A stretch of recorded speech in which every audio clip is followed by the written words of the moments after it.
So it only takes one good setup, one good trade for me to hit my daily goal. I just need one good stock. So right now, I don't see a stock that I really like. So I've got to wait.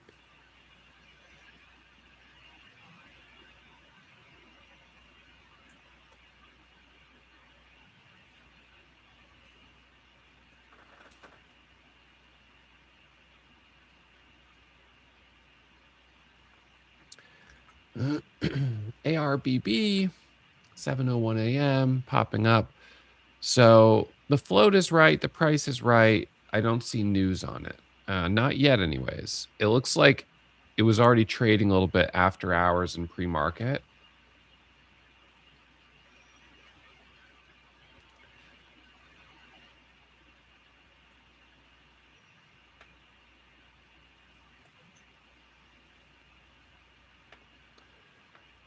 So looking at the level 2, you've got a fairly big spread here and only 125,000 shares of volume. Now the light volume, I could work with that if this had just released breaking news.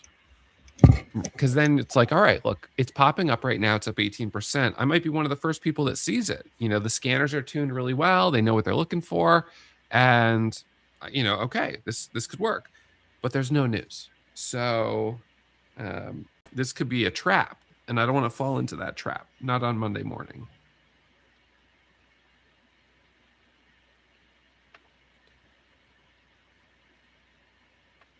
RADX, does anyone know if that has news?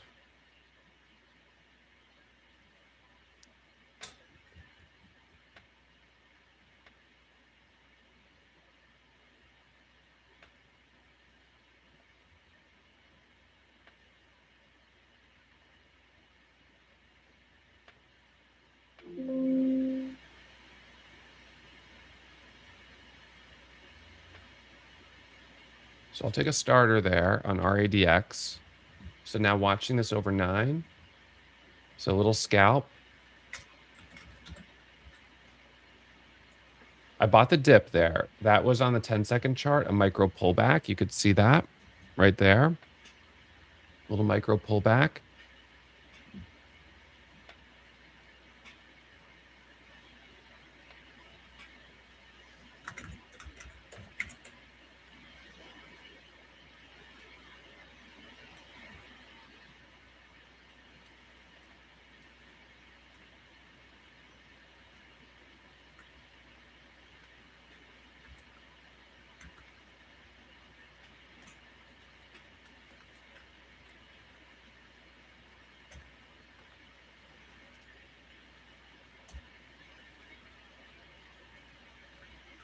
So I took a little more profit off the table. I'm going to let it pull back a little bit more.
So let it pull back for a second.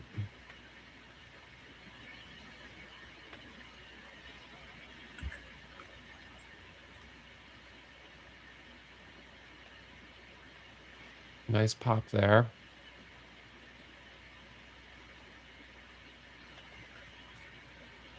So it is a little extended up here.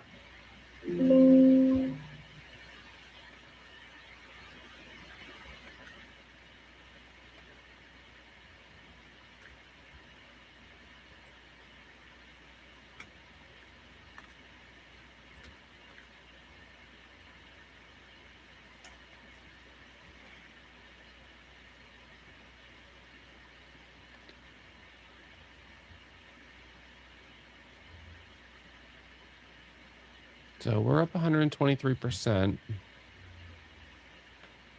Was able to break the ice on it.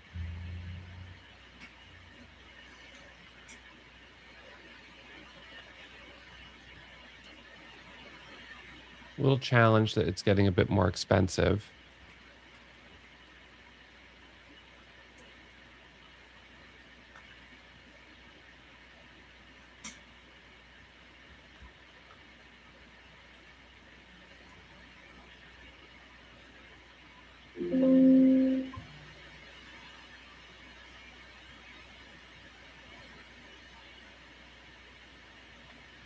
Took a little more profit off the table, just holding tiny size at this point.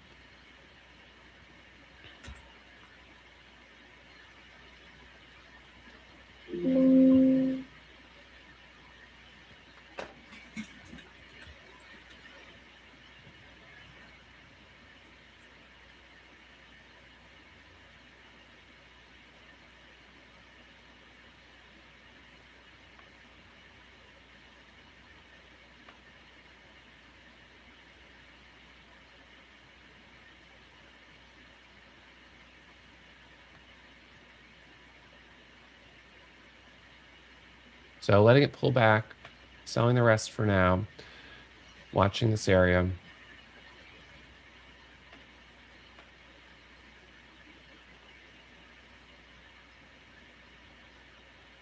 It's sort of pushing a little higher.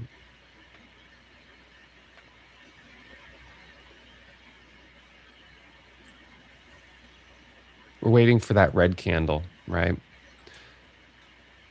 So volume's declining a little bit. Traders are waiting for a pullback. But what we don't know is if it's going to pull back and hold or if it's just going to roll over. The VWAP is all the way up at 921. So the VWAP is pretty high up. Yeah, it helps me stay focused on looking for the next setup. So now you've got a little doji candle at the top with 20 seconds left. High is just under 11. So these candles are getting smaller as we're getting higher up. So the trend is becoming exhausted.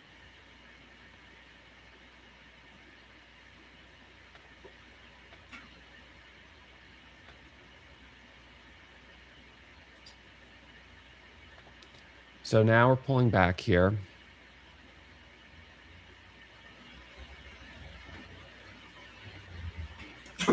So the more it pulls back, the better it'll position for the next trade. Low of this dip is 975. But if it drops too far, then of course that's going to be a problem. Current time is 7:09.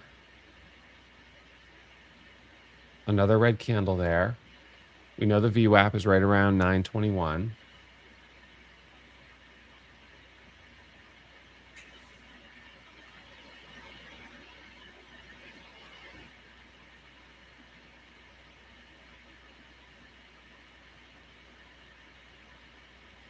So watching level 2.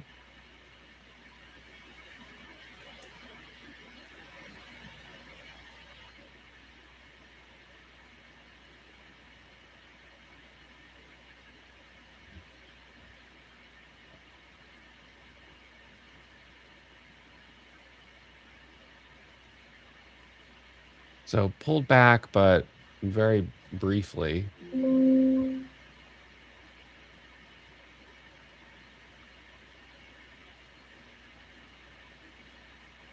Only one red candle.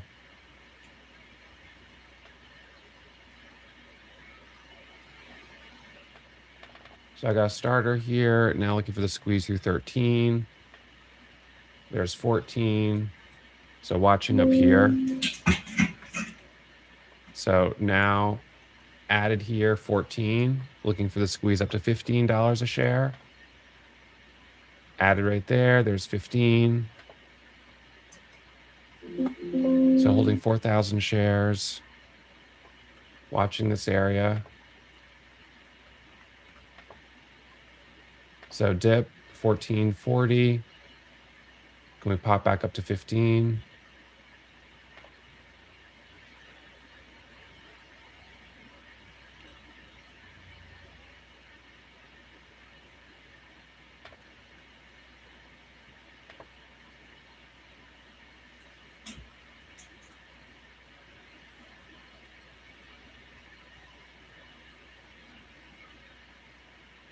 So basically, I took that micro pullback right there.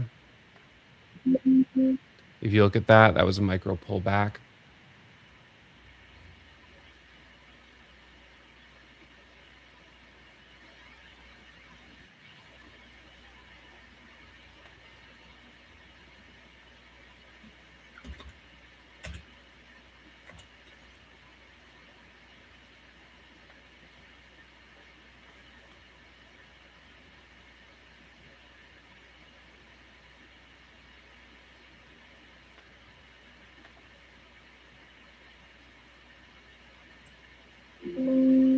So there's 16.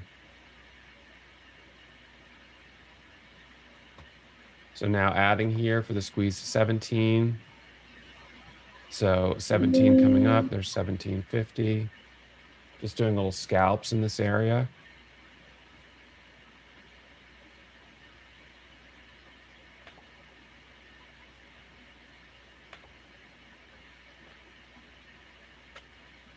The risk is higher when it gets extended like this.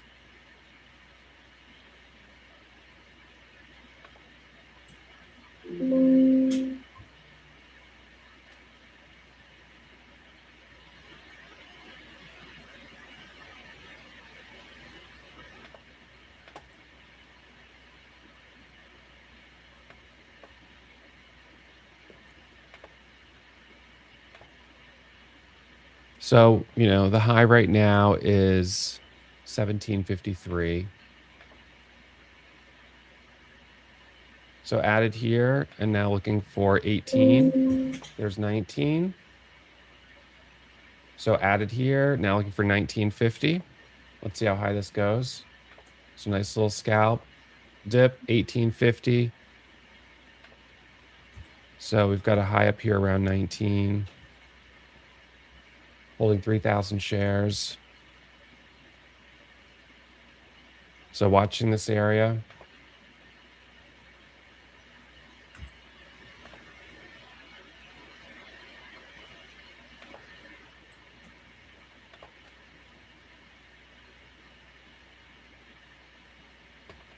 Added right there. Now looking for the squeeze of 21 and 22. So let's see how much higher this goes. Watching over 21. Added right there. There's 2150. So trying to be aggressive up here for the squeeze of 23. Added there. There's 23. Up 50,000 bucks on this. Now watching added up here. Trying to ride this momentum up to 24. Let's see if we can get a move up to 2350. There we go. So there's 24 over 24, looking for 25. So watching 2450 here. Added right there. There's 27. Now looking for 30. So watching these areas here, trying to be as aggressive as I can. Added. There's 2450, 2550. Average is 25. So letting it dip down a little bit.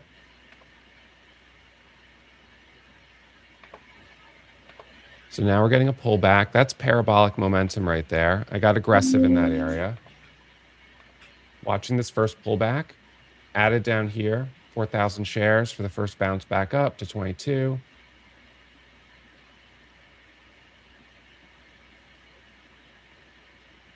We're up 400%, taking the rest off the table there. So, that for some of you may have been the biggest trade you've ever seen. And congratulations. That was nice. That was really nice to see that move. So we're going to let it pull back. This is sort of a pulling away pattern where we started to pull away here, right? We started to move faster and faster. And that's now our high at $26.98. And now we're down 7 points off the high. So we got this final push. And what happened here, in my view, is that probably some shorts got squeezed out. So capitulating, buying on the ask, just like, oh my gosh, I can't believe this is at $20, 24, 25, 28, covering. And then when you get that final squeeze, you often get a reversal back down because, they can't sustain these levels forever. So now this is probably the backside of the move. So any trades from this point on are going to be higher risk.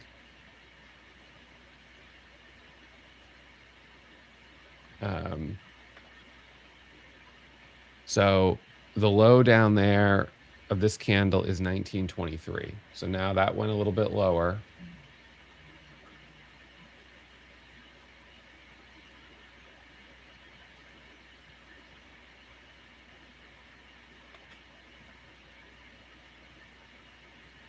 So the low down here right now, 1858. Now 1834.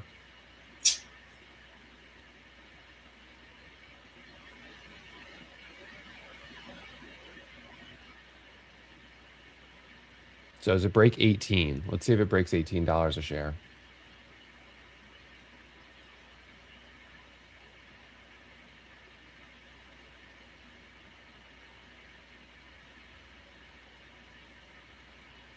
You know, when I kind of get in the groove on these, I don't know if it's going to, you know, all of a sudden it's like, I don't know how high it's going to bounce, or not. Right here's a nice bounce, but I don't know how high it's going to squeeze. You know, when I start really getting in the groove.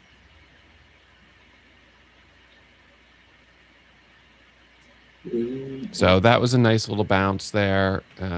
Didn't take that trade. Was sort of waiting to see if it would test 18.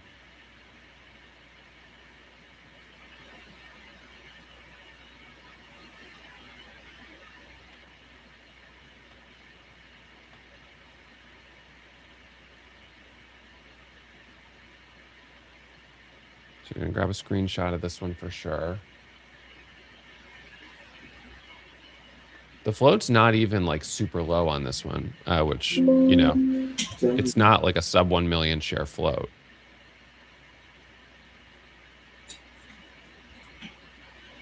Something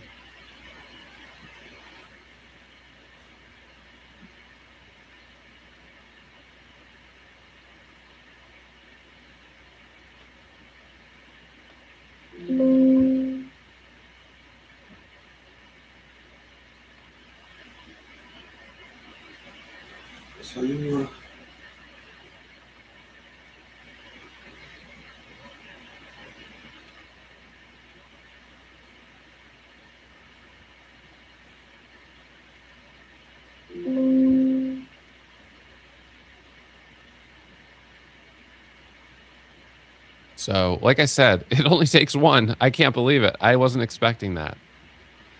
That was a huge move.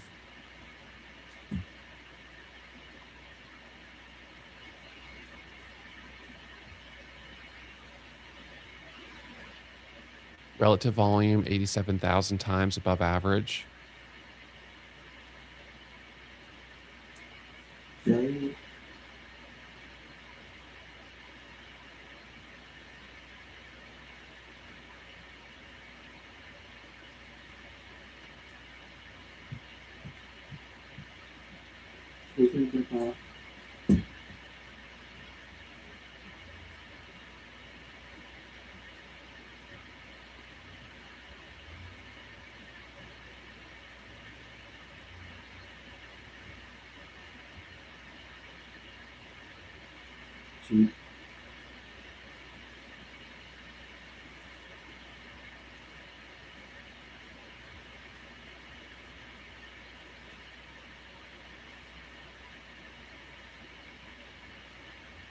भाई एक दोस्त भी नहीं हो रहा.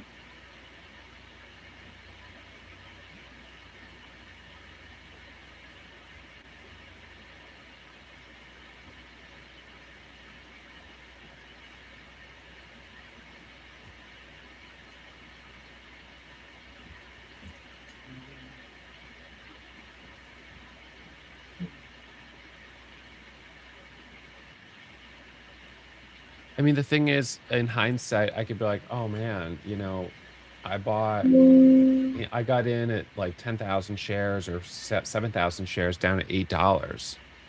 You know, I mean, that went up $20 a share. I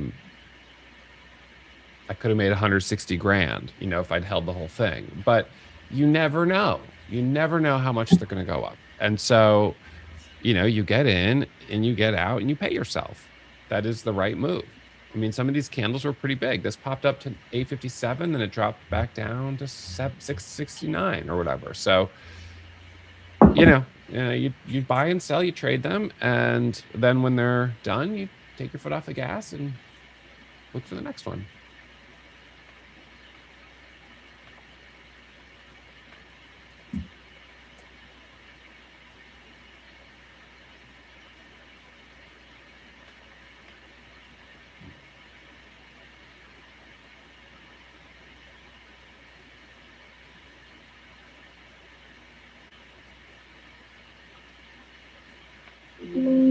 So, over the next 10, 15 minutes, traders are going to see this and be like, oh my gosh, a stock just went up 300%. I missed the whole thing.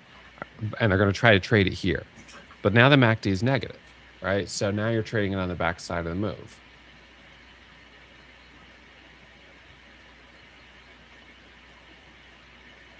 Now, what we know about a lot of these biotech stocks is, a lot of them end up selling shares, and doing offerings. So this basically, in the course of 15 minutes, went up 300%. What underwriters may not have been prepared to start selling. The stock So price it just happened, that fast. is lower than the current price. No, they might have been prepared, but evidently it doesn't appear that they really sold very much. If they did sell anything because of how strong it was.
Well, so the entry back at 1150 or so for the break at 12 was a micro pullback. It was a little bit of frustration, I suppose, on that trade because I was watching it right here for first 1 minute candle to make a new high.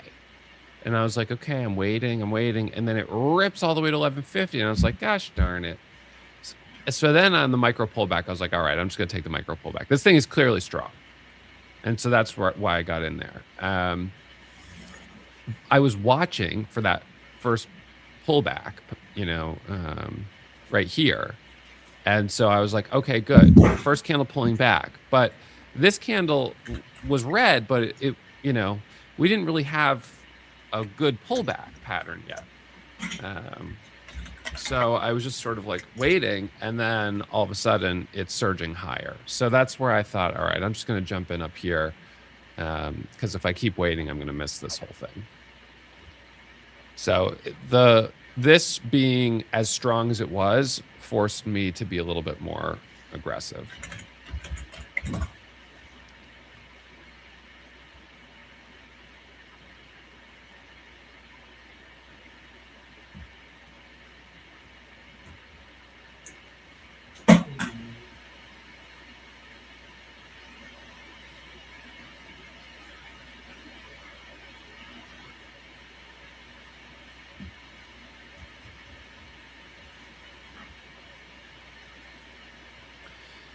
Can we see more moves like this, or is this the last? Well, it's certainly not the last. Whether or not we'll see more moves like this today, I'm not sure. The theme, if you want to say it's a theme, is that it's a biotech stock with news, but it's a phase 2 trial, um, that achieves primary endpoint in 92% of patients. So, phase 1, okay, phase 2, it's obviously was received well. The float's a little higher, but it still ended up working. So I'm not sure if we're going to see another biotech stock that comes out with a great headline today, but biotech stocks with news are tried and true.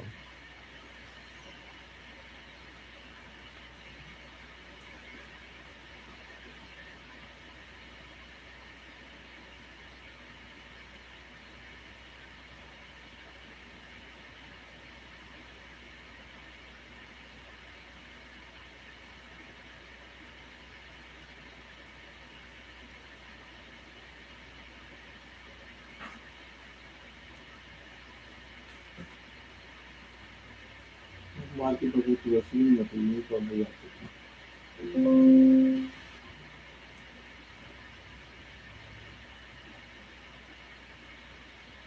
Supply हो गई फिर भी होता है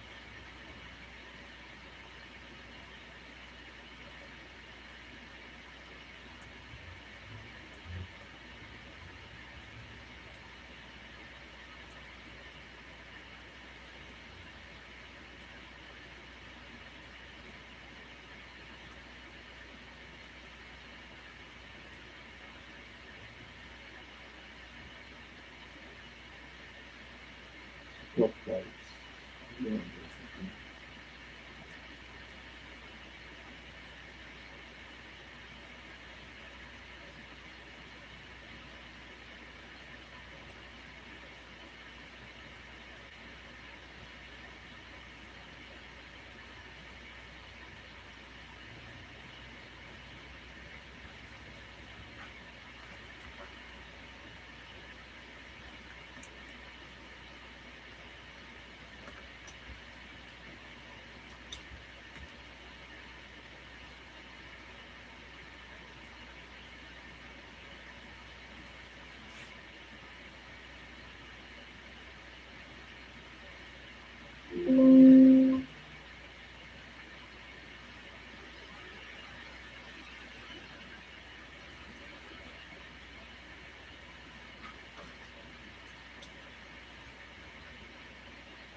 Yeah, this definitely speaks to that long-term opportunity cost when you're in a drawdown that you're like, oh, I have to be more cautious, and then you end up missing it.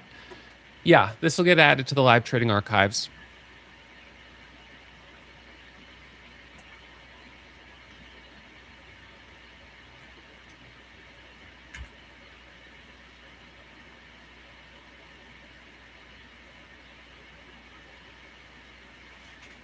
So, I mean, I was getting in, getting out. I wasn't holding really for the big move, but once it started moving faster, I recognized that it did have a lot of potential.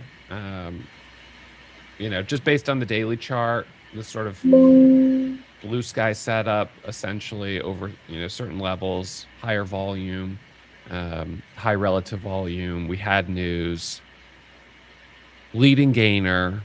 We didn't have dispersed attention.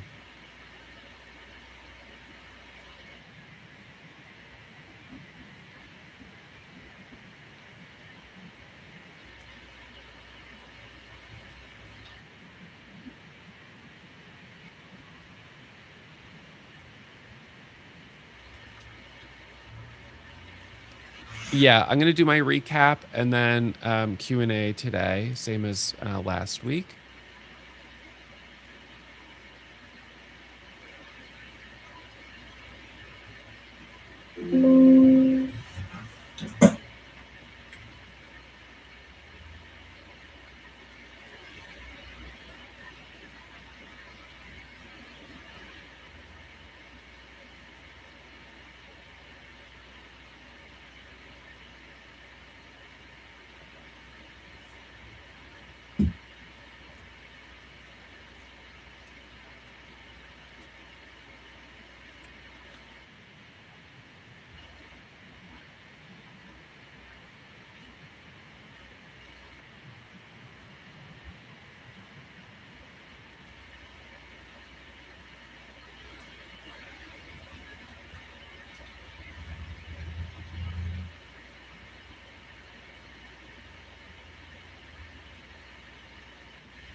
Mm.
Yeah, and I'll go over the live archive during the Q&A.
Sell करना ही अलाव हो गया।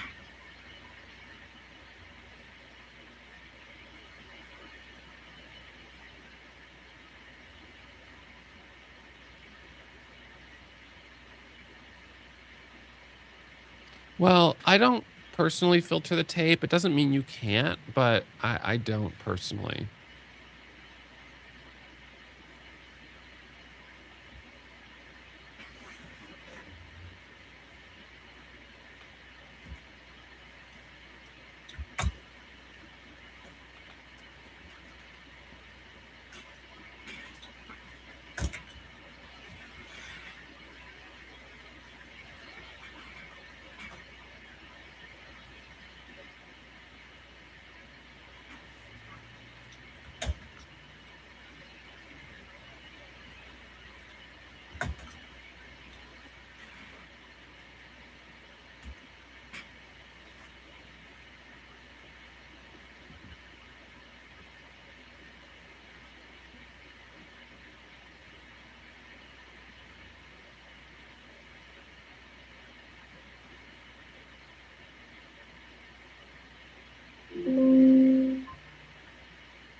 So I'm just saying tight right now.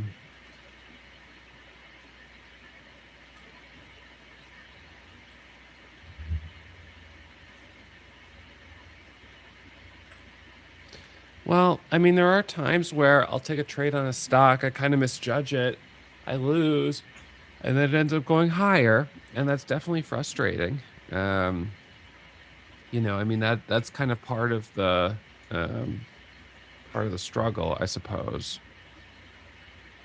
Um, I think that the more the more you trade, if you're in a cash account and you're limited to one trade, sometimes you blow the one trade, and it's like, you wish you could have waited or whatever, but it is what it is.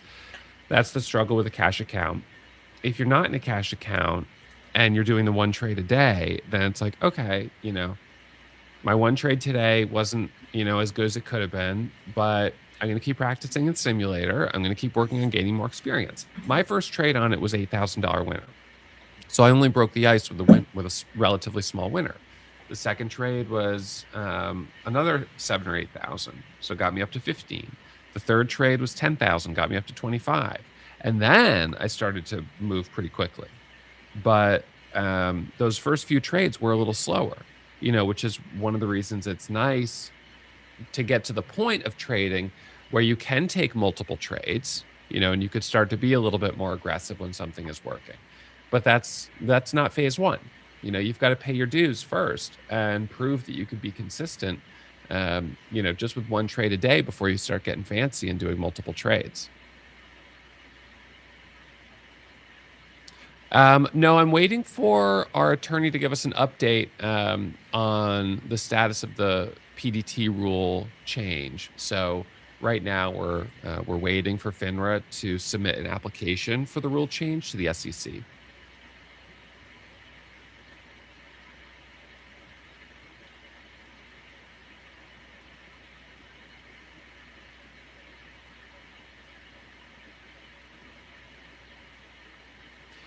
So, Dimitri, we do have a section on bull traps. in the curriculum in chapter 8 right now. I believe it's in chapter 8. Well, there's some examples in chapter 5 as well.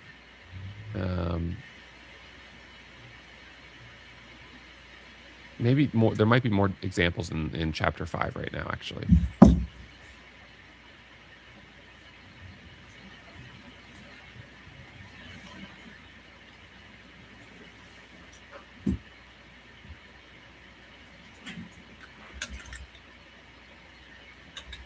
And yeah, I can understand orders not filling in Thinkorswim. When something's moving really fast like this, that's not uncommon.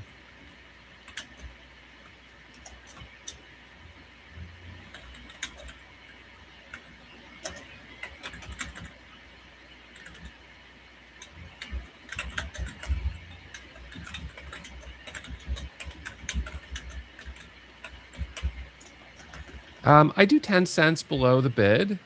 And then when I'm selling on the ask, my primary hotkey is just to sell at the ask with no offset. But I also have profit target hotkeys. Yes, Ron, we could do that to display it as a percentage. I would have to, yeah, I mean, that's not hard to do.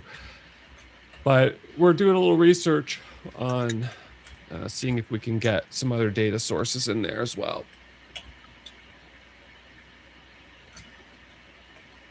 So right now, sitting tight until top of the hour, 8 a.m.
Well, I have the small account here. I have it open every day. I'm just, you know, mask. I mean, on the one hand, it's like, all right, that's cheap. I could, but I'm sort of trying. I sort of have a specific price range that I'm looking for, which is under $3, so I could buy more than 1,000 shares. And we just keep getting stocks that are a little too expensive. So, the most I could have bought on RIDX was 500 shares. Now the fact is, if I didn't have my main account, we just forgot this even existed, then I would have traded that same stock in Webull, and I would have bought 400 shares or whatever I could have afforded, and I would have made a little bit of money on it. Now, I can only take one trade a day. So, I would have gotten one trade, made a couple bucks, and then that would be it. Uh, but it is hard. It's always hard to do small account challenges for me because, on the other hand, I'm up 71,000 on RADX here in my main account. It would be really hard to sacrifice that profit to just trade in the small account and be up like 70 bucks, right? I mean, it's kind of crazy, but it, like that's the reality of trading in a tiny account versus trading in a bigger account in a market like this. What about the children? Yeah, well, that's true. But in any case, so this is where I sit right now, and yeah, I'm being a bit selective, I guess, in the small account. I would say this small account challenge that, and this will probably be like the summary video, that that small account challenges in cash accounts create this additional mental obstacle of I don't want to blow my one trade on a low quality setup, uh, but at the same time, um, I feel like I want to trade every day, and so you're waiting, but then you also feel this urgency that what if I miss my window? And so what's happening more often than not is I'm waiting and then something doesn't come along that's better.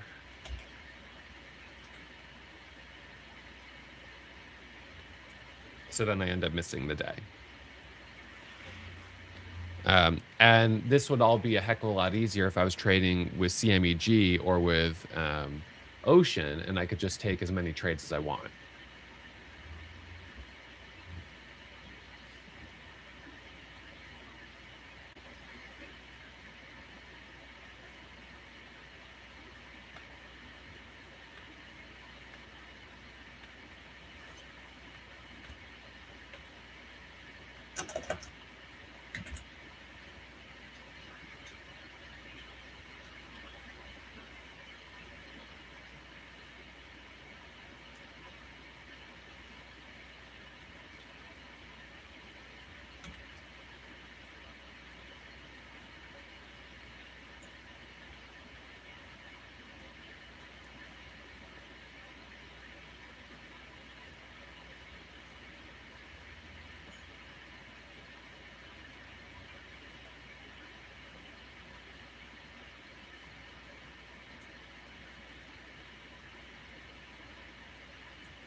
I'm up to 3,500 right now.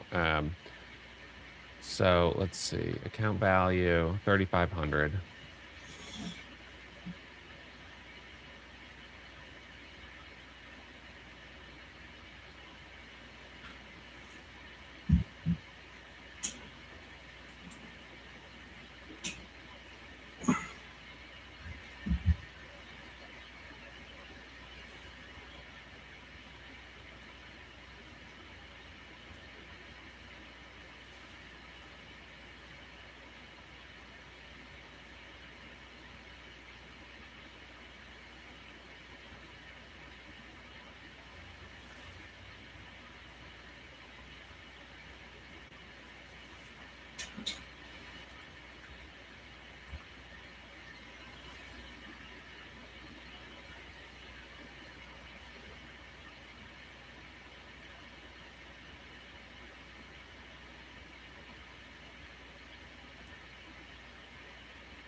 This could be day 8 if I get a trade. I've only taken, well, it could be trade 8. I've only taken 7 trades so far. No, I mean, I was looking at the level 2 mostly, but I was looking at the chart as well. I was glancing at the chart. But for the most part, when it was really moving fast, I was just focused on the level 2. I mean, at that point, I knew the chart was just a big green candle, so it wasn't. Um,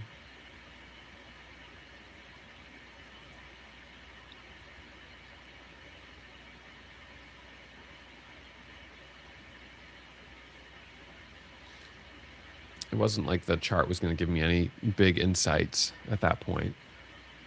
Micro pullbacks I'm visualizing on the level 2 because I see it popping up and then dipping down and then pushing higher.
Well, that's good if they've resolved that issue.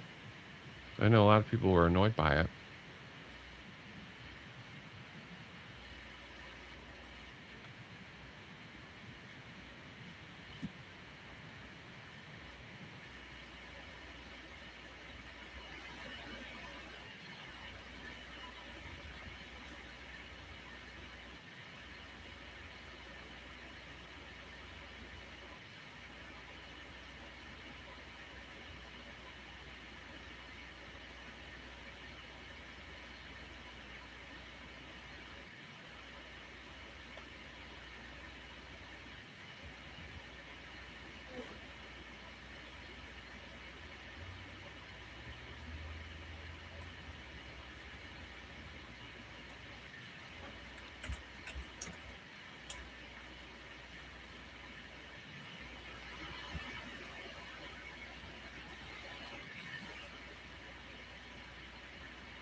I mean, I get it. Holding longer is a challenge that a lot of traders face. If you're doing one entry, one exit, that is, I mean, that's phase one entry, one exit. Getting into taking bigger size, that's phase 2. Taking more trades, that's phase 3, and scaling in and scaling out gets into phase 4 and phase 5. So evaluate where you're at right now. Are you at a point where you should be giving yourself a hard time for not scaling more? Because if right now you're making money and you're getting an entry, you're getting an exit, and you're consistent over the past 6 weeks, green, then you're doing the right thing, which is awesome. And if you're not, then getting ahead of yourself with scaling is probably not the right move.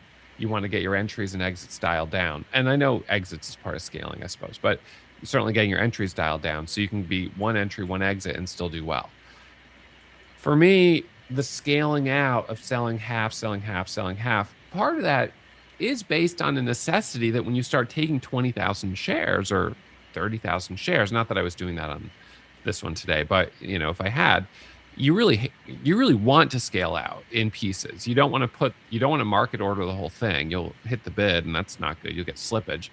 And if you put the whole thing on the ask, then you've put up a little bit of a wall there, which, if the stock has a lot of volume, you can break through it, but it is better to piece out. So using hotkeys to sell half and or quarter, so you're starting to kind of piece out a little bit more slowly, or a third, depending on the broker you're using. You can set up these different hotkeys. That's been the best thing for me to keep me in the stock a little bit longer. Now it's 8 a.m. And again, one of the things today is I was like, well, are we going to get another stock that has breaking news, that like another biotech stock that has phase 2B trial results that's, meeting the endpoint in 92% of patients? I don't know. Probably not. When they happen, it's amazing, but you don't get that catalyst multiple times a day. So the thing with the biotech stocks is that I think it's worth noting, when we think about news in general, oops, um, let's see. When we think about news in general, one of the things with biotech stocks that can be really tricky is that while biotech news headlines can work really, really well, the companies can't really fake them. I mean, they can't really like juice the hot market by just putting out pretend, phase 1, phase 2 news headlines. But what you do see in other sectors, and this has especially been true in the cryptocurrency sector, is that companies will just kind of juice these headlines. They put out little headlines, and they're kind of like not very substantial, but because they have the right keywords, traders jump on them. So in a hot market, when you have one crypto stock that goes up, 400%, you'll see 3 or 4 other companies in that same space that are like, oh, today's the day for us to put out this little fluffy headline. And then if the market's really strong, then those stocks, even on a fluffy headline, can end up making a big move. So today we've got a biotech stock that squeezed up almost 400%, from $4 to a high of actually $28 a share, just about. And so the question is, will we have another biotech stock that makes a big move today? And unless we have another biotech stock that has, phase 2 trial results that are positive, and they put that out today, it's probably not going to happen. So biotech is tried and true that these can give us huge moves when they have the catalyst, but it's harder when this is the theme, because you just don't have great biotech headlines that come out every single day. Whereas when the theme is stocks with high short interest, any stock that's on the top 10 of high short interest can be a candidate on any given day, right? So it's today is this one, and then, well, what's number 2 on the list? And then people jump on that one. What's number 3? What's number 4? And so people just kind of go down the list. Similar with the crypto treasury stocks, these companies put out these headlines, and it's like one after the other after the other. So that's just something that you get in a hot market, that you just don't get in a colder market. So now ARBB, this one's popping up, but there is no news on it. It's blocked on Schwab. That's going to hurt the total volume. Now, some traders are going to have some FOMO. They're going to be like, oh, I missed RADX. I want to trade this. But there's no news. So this, to me, is a little bit of a trap. I'm not saying it couldn't work, but I'm looking at the 10-second chart, and I'm seeing that the candle that hit that top has more selling than buying. This type of thing feels like a bull trap. So, I'm just going to leave this one alone. Yeah, I think this is Malaysia. What is this country code? I think it's Malaysia.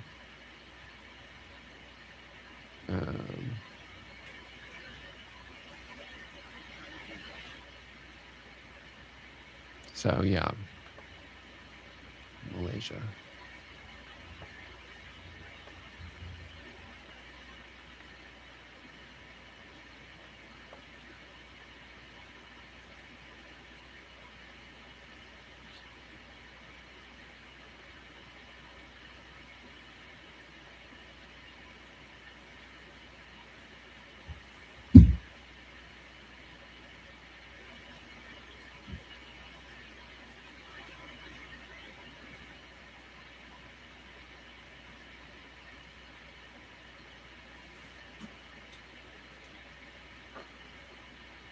That's interesting.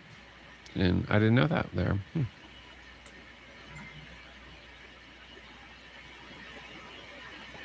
That would be a good idea, the hover over. I'll make a note.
So now it's 8:15. I haven't taken a trade here since, 7:15.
So just sitting tight right now.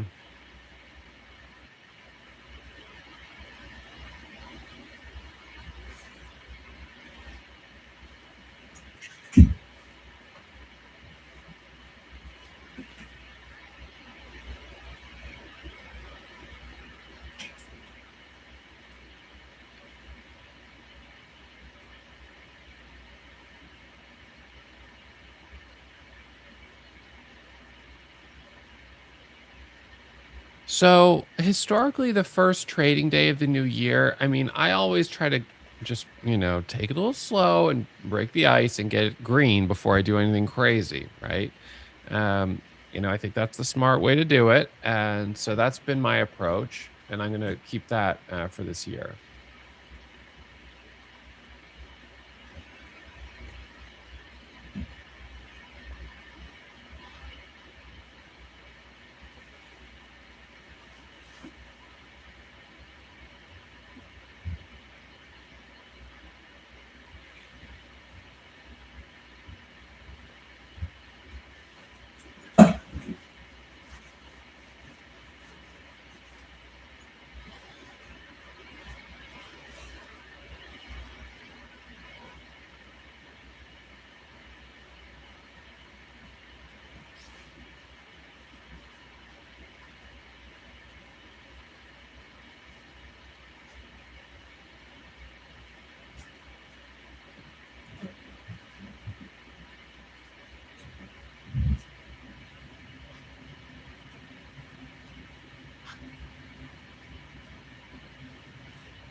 Yeah, those big price gaps. I'm not sure.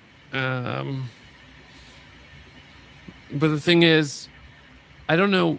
I wouldn't use C Pro though. I would use Dash Trader because I think that's going to be a better platform on CMEG. So that's the one that I would use personally. I haven't I mean, I wouldn't buy a bull trap unless I thought it was going to work. So if I perceived it as a trap, I wouldn't have gotten into it. But if I might have popped it up and thought, "Oh, this is going to work," and then it turns out to be a trap. That's definitely happened.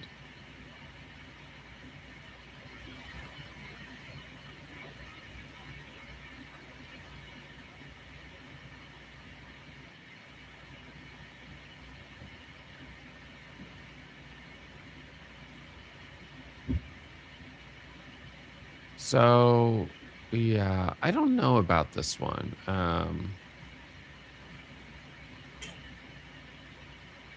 Digital assets, bonk.fun.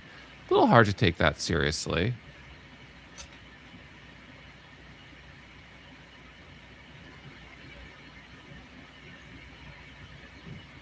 That's right.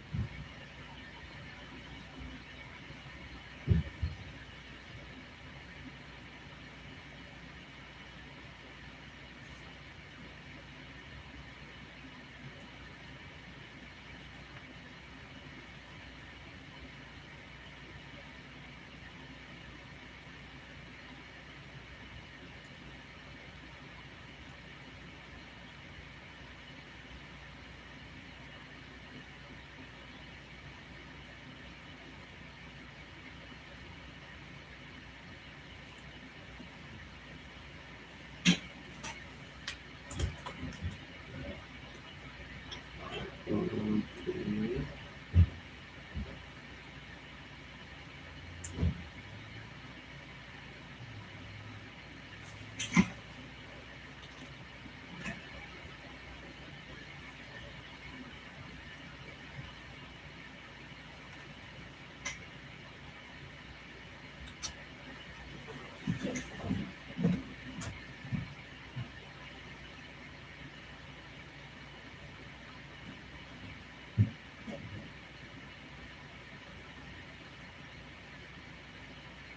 So we'll see if we get any headlines at 8:30.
Well, I think RADX, at this point is feels like it's on the backside of the move, but would there be a price where I could start to, you know, get dialed in again? Maybe if it got over 20 and held over 20, I could start to look for a curl back up to the high, but we're a ways off from that level.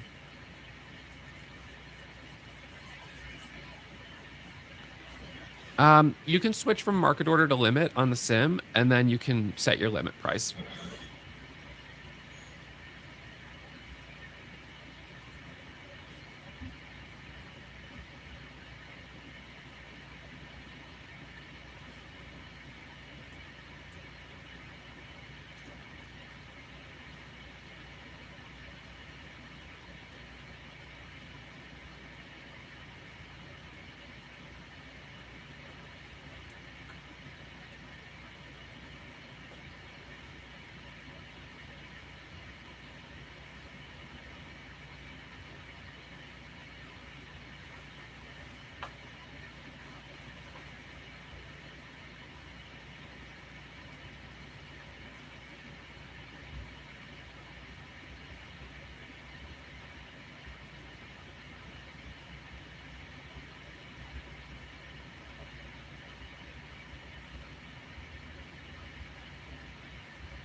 Yes, oh yes, you could do hotkeys in the sim.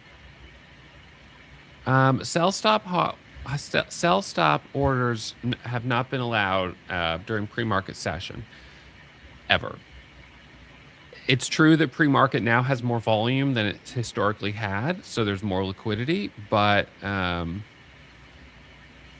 you know, it's just exchanges or the regulators have been slow to kind of update these things. I mean, the PDT rule is an example of that. I mean, it's been in place for 20, 25 years. So, it's like these things get outdated, but it takes time for them to change.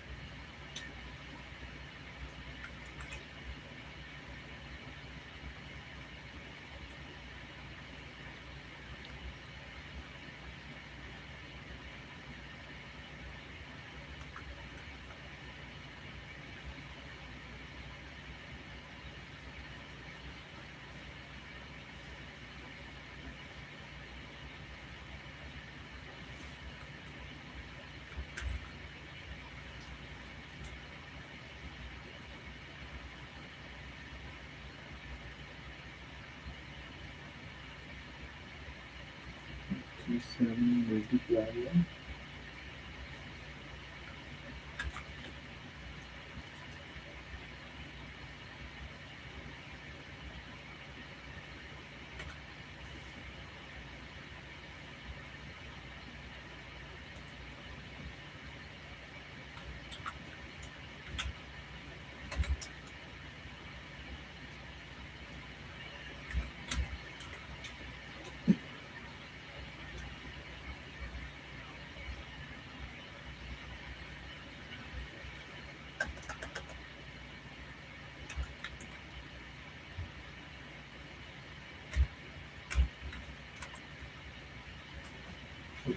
No, I was looking at the tape. I might have been referring to not looking closely at the chart when um, RADX was squeezing up so quickly. And that was because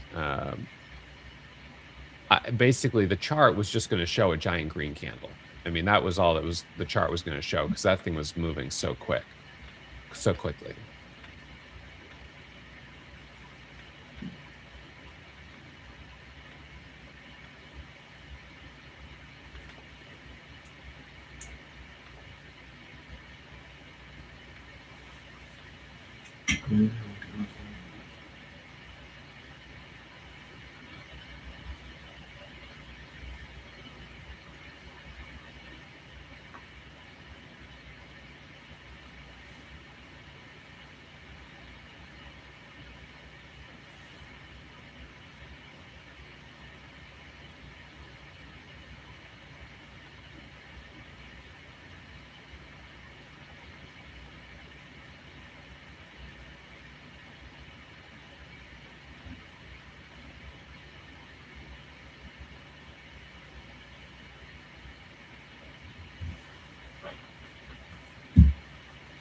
Imad, can you?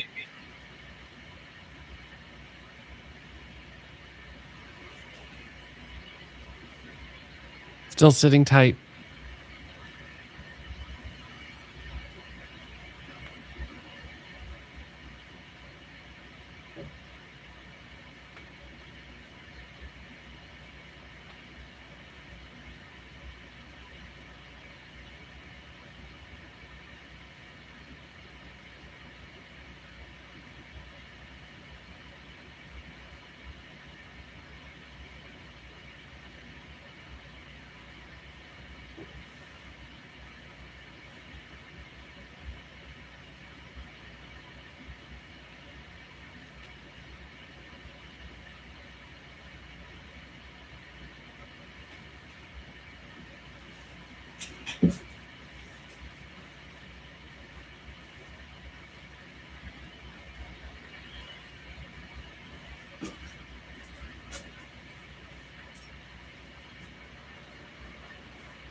Yeah.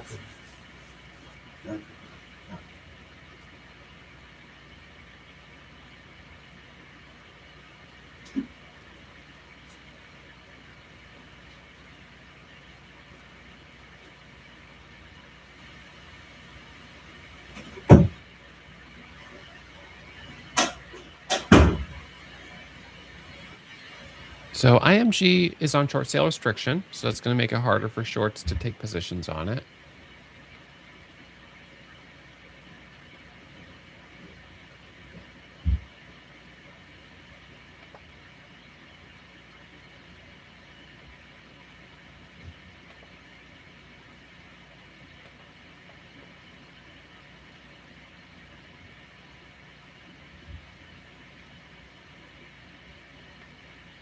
That headline is the 6K filing of the news that was already put out.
So RADX is still below the VWAP, so I'm not sure that it's really in a position. It's not in a position right now, but we'll see.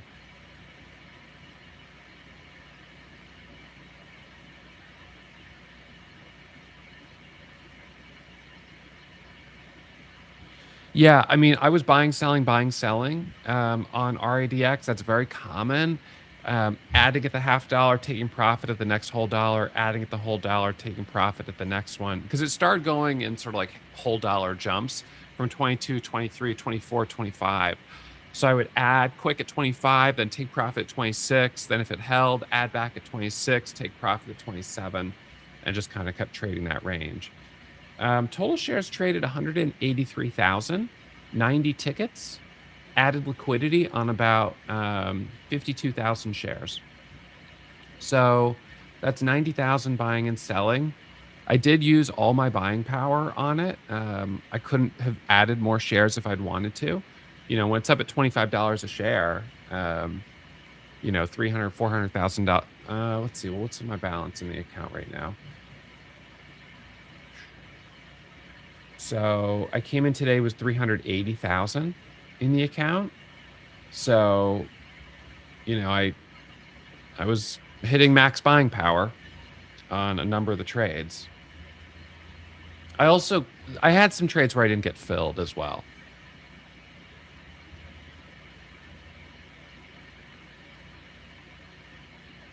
It just jumped over my orders, and that happens sometimes, but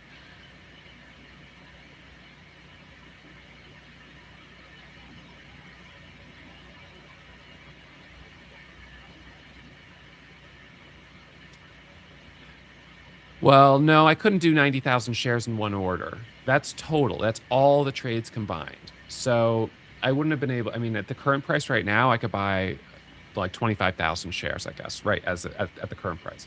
So actually, maybe I didn't hit my buying power limit because I don't think we'll have to look at the live archives. We'll do that during the Warrior Pro Mentor session. But um, I know I got some orders that didn't fill, and I thought it was from buying power, but maybe it wasn't. So tune into the recap or the QA session because that's when I'll do it, and then I'm going to add this. It's going to be added so when I next teach the momentum chapter on parabolic momentum, I'm going to include this live example. So we'll probably start at 10 a.m. the mentor session.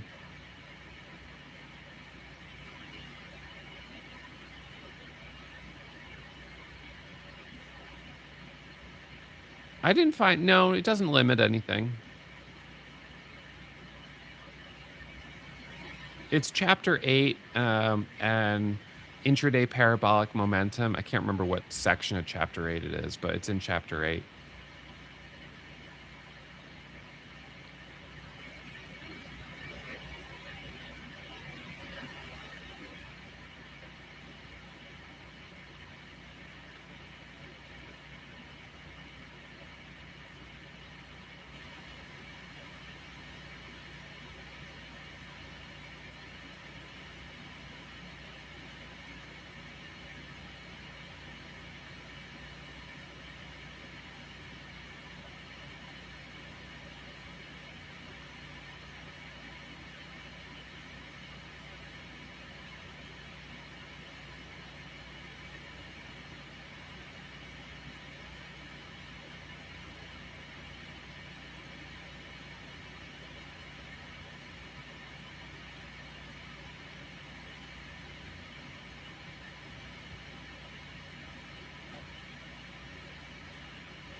Profit target, I have 3 of them. Profit target for 10 cents, 20 cents, and 30 cents above the ask.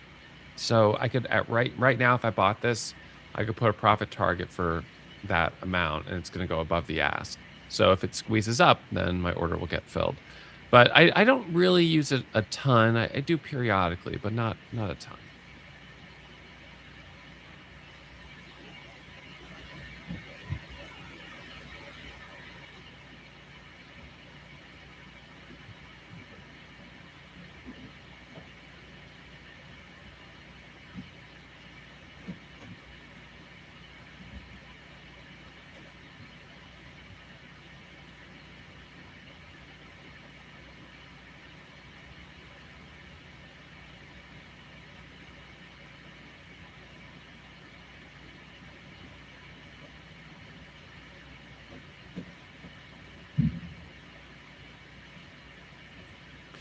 Double bottoms can work, and I do take dips off double bottoms from time to time.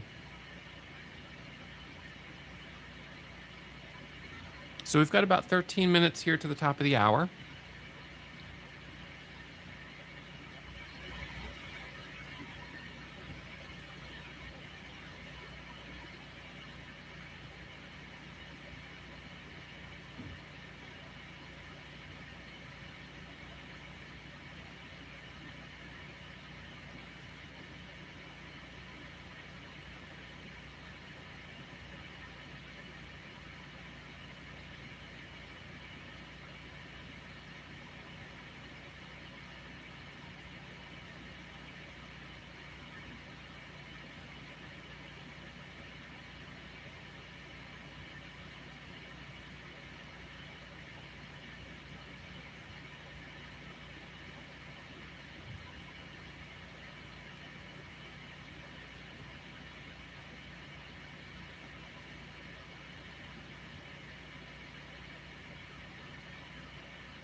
So those big wicks, we don't have them on our chart. Oh, you know what we do? So it's usually we filter those out. Those are probably, well, I would say they're typically ADFN orders, but um, we filter out those out. So I don't know. That's a good question. I'll grab a screenshot and ask the developers to look.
Yeah, the biggest challenge with these parabolic stocks is, you know, making sure you cut your losses if you're in too high because if you did end up adding at 20 and I mean look, my highest add on this was $26.25 and although I didn't end up making money I guess on that particular ad, nonetheless, I cut the loss, right? I think I was gave back a couple thousand off the top, so that's fine. But if I was still holding, I'd be down 20 grand on those 2,000 shares.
So let's see if we get any news here at 9 a.m.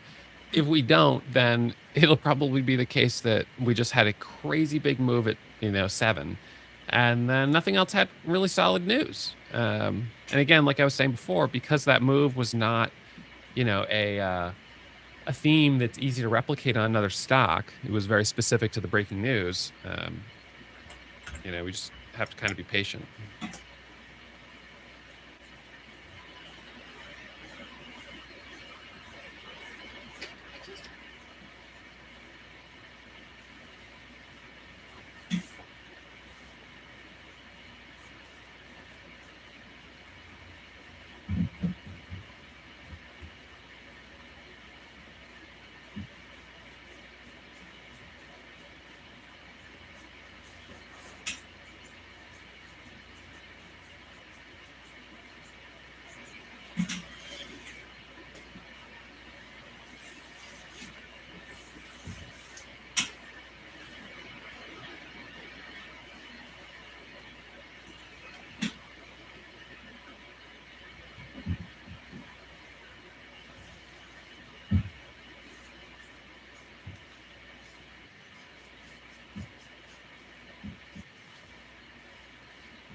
Okay, well, New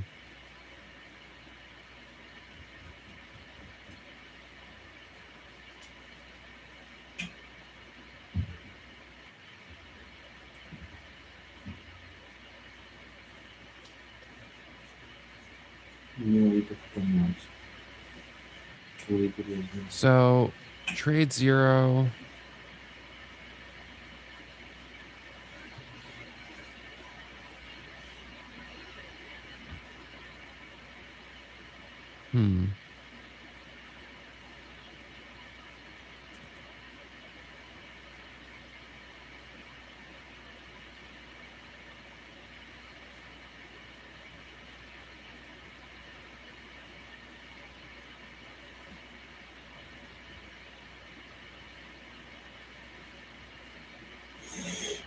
So I see you show that order of 14,000 shares.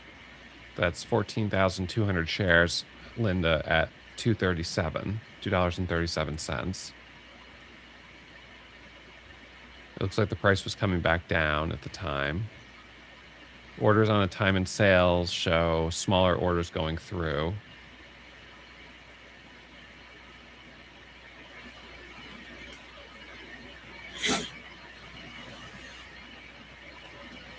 And yeah, I would say 14,000 shares is a big enough seller. Yeah, it's considered a bigger seller. Those smaller ones of 1,000 shares, 2,000 shares are not significant.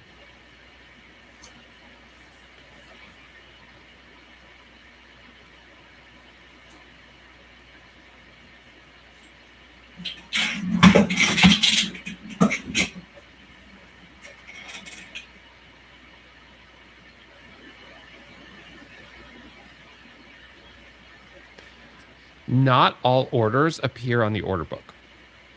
So it's only non-marketable orders that will be on the order book. Everything else can just go instantly through the tape.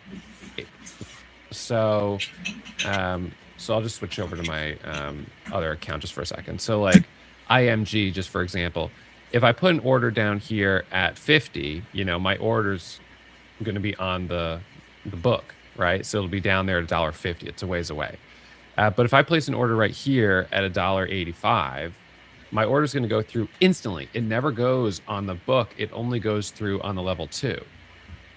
So then when I sell, instantly I'm out, and my order never sat on the book. It just instantly sold. I instantly sold to someone who's sitting here buying. So, so yes, the tape is very important because it shows every transaction that goes through. You should never separate the level 2 from the tape.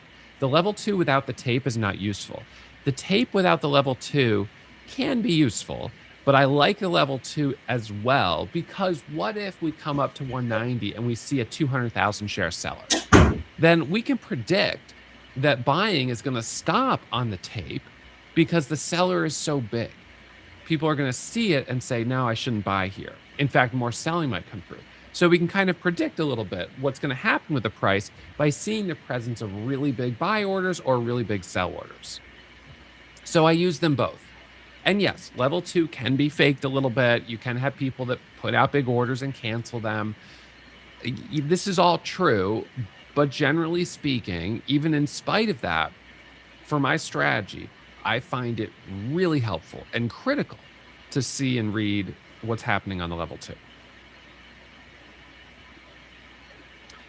They can be combined, but when they're combined, you can't have the timestamp, and I need the timestamp when a stock is halted so I can see when the resumption price is going to be, or when the resumption time is going to be.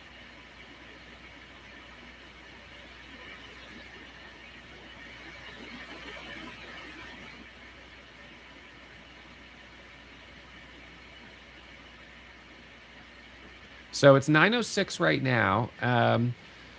Kind of, the NVVE, this looks like a reverse split. And the thing is, we had, what was it? JZXN did one of these, reverse split, popped up a little bit on day 1, but then sold off pretty hard. So I'm kind of not thinking it's worth trying to trade this. That's just my guess.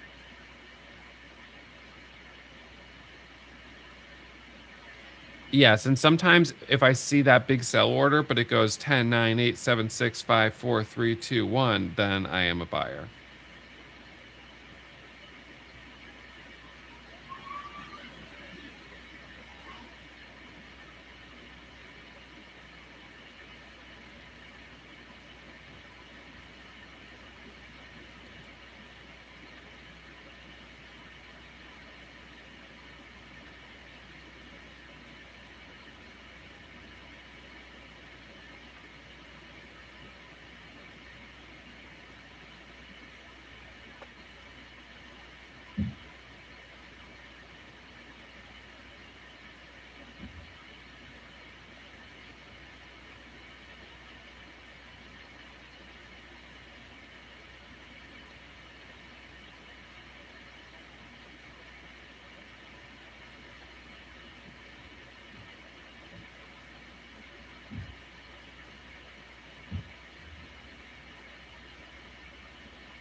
So there's my IRA account.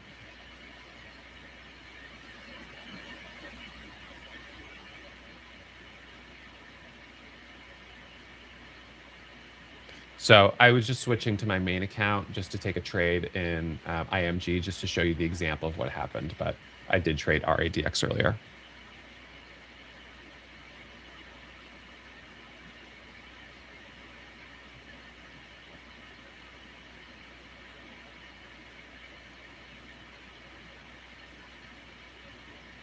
So that's the news room.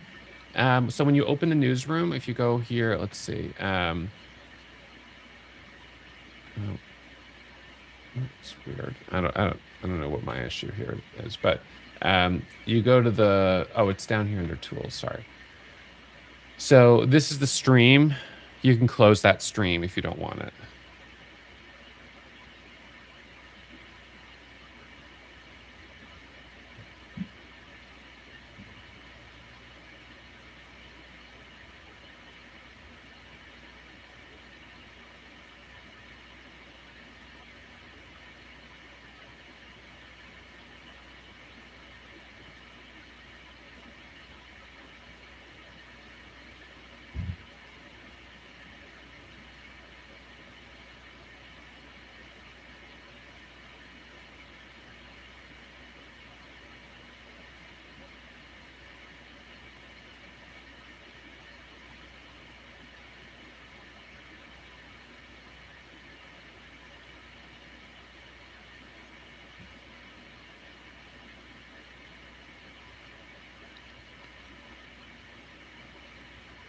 No, looking at the tape is okay. I think that's all right. Just make sure you're, checking the bid and the ask.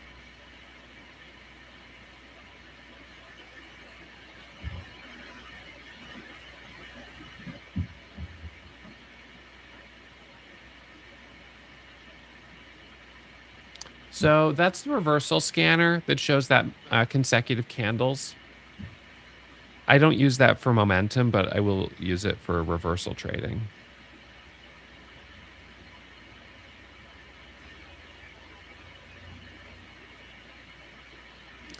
Luke, it's hard to say without the context of that particular stock and exactly what was happening in that moment.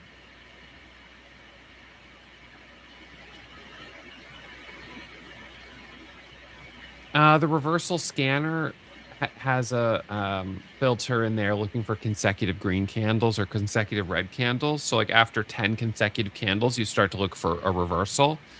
But that's specific for reversal trading, not for momentum trading.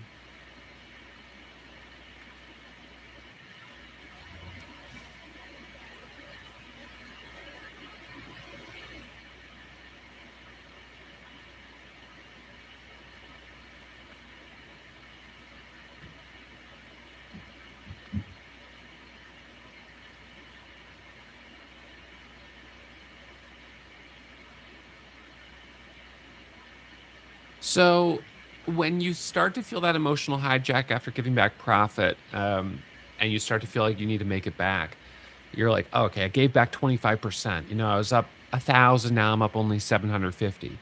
I want that $1,000 back. It usually in those moments, I recognize that I'm not feeling grateful for what I have. And what I have is $750 in that example. And so if you're having trouble feeling grateful for what you have, then, you just give away that money. It's like you don't care about it. So I take and then you continue to lose and you give it back. So I try to remind myself and gain perspective that I've got more in my pocket than I had 2 hours ago. It may not be as much as I wanted, but it's more. And it's a green day and this is progress.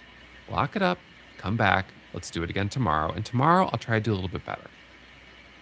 Don't give back today's profit. Just try to keep doing a little bit better on the next opportunity.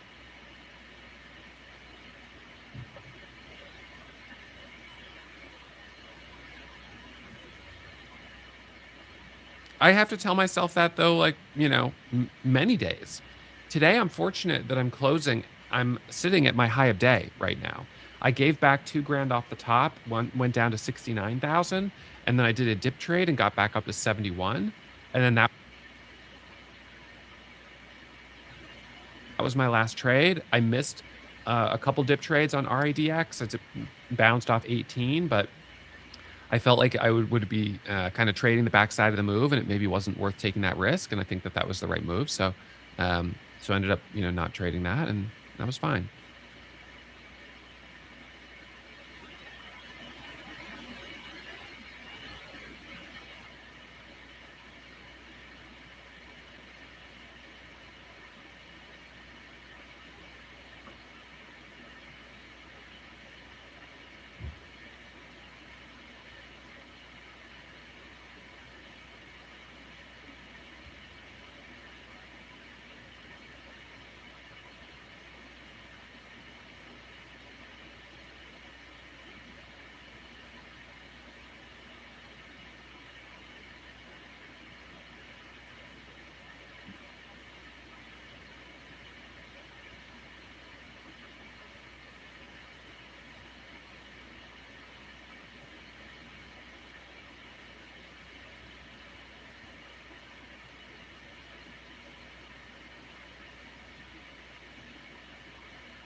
So I think traders who sit down, here 9:15 for 9:30, RAVX is obviously like that made its move and now it's pulled back. So it's like, all right, what's next? What's going to be the next opportunity? And it wouldn't surprise me if there is something that pops up because this was 2 hours ago.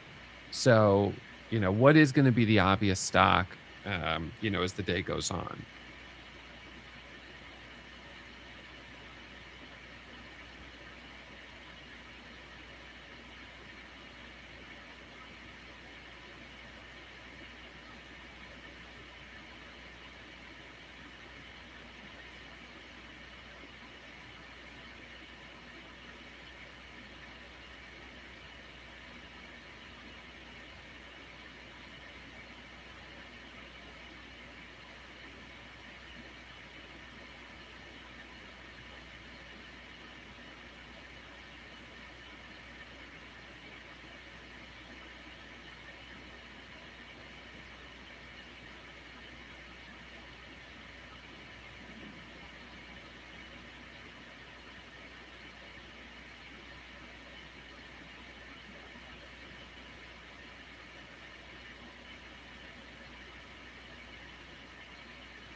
So I asked Jess to join on Friday because I had a Q&A session, but I had a meeting that started at 11 and I wasn't able to answer all the questions. So I asked him to jump on and see if he could answer the rest of them. And he had time, so he was able to, which was nice. But his session is typically on Wednesdays. So if you go over to the calendar here and you view the schedule, you can see the upcoming schedule. So Jess is this Wednesday. I'll be doing QA sessions after I finish trading each morning. And then he's going to be next Tuesday. Then we've got the market holidays, right? Early close on Christmas Eve, market close on Christmas. The 26th will be a slower day. And then we're going to get back into kind of the New Year schedule. Um, so, first trading day of the year will be Friday the 2nd, which will be interesting. First trading day of the year being on a Friday is going to be a little unusual for me.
I wouldn't use buying at last price personally because I would likely not fill my whole order. I need an offset. So I could do 10 cents above at last price, but I really need to be above the ask to get my full order filled.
RLMD.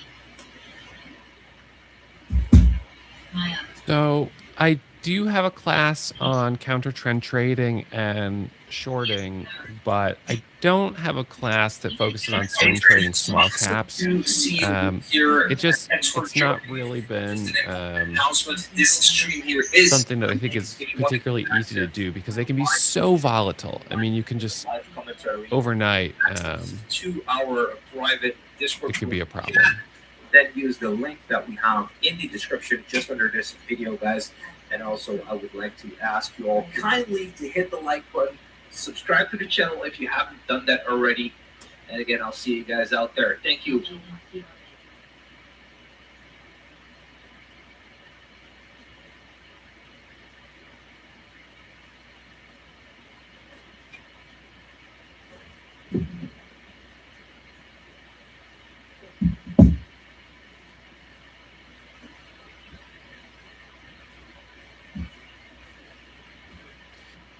Yeah, it's possible. You know, that I'll have a trade where I'm red because of the spread.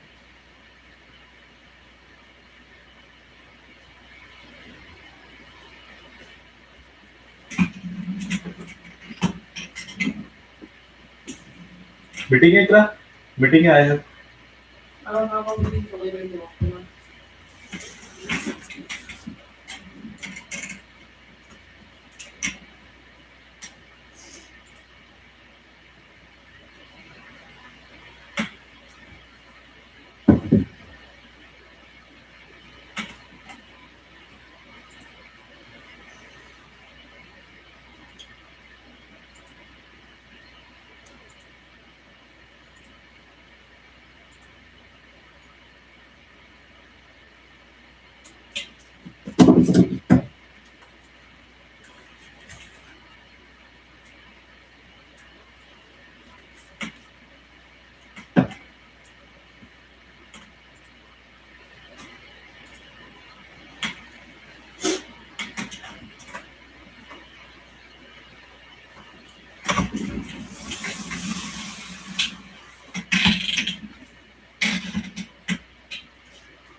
Also click notifications.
had breaking news. Sorry, my scroll is kind of screwed up here. So it had breaking news. It had 3,000 times above average volume.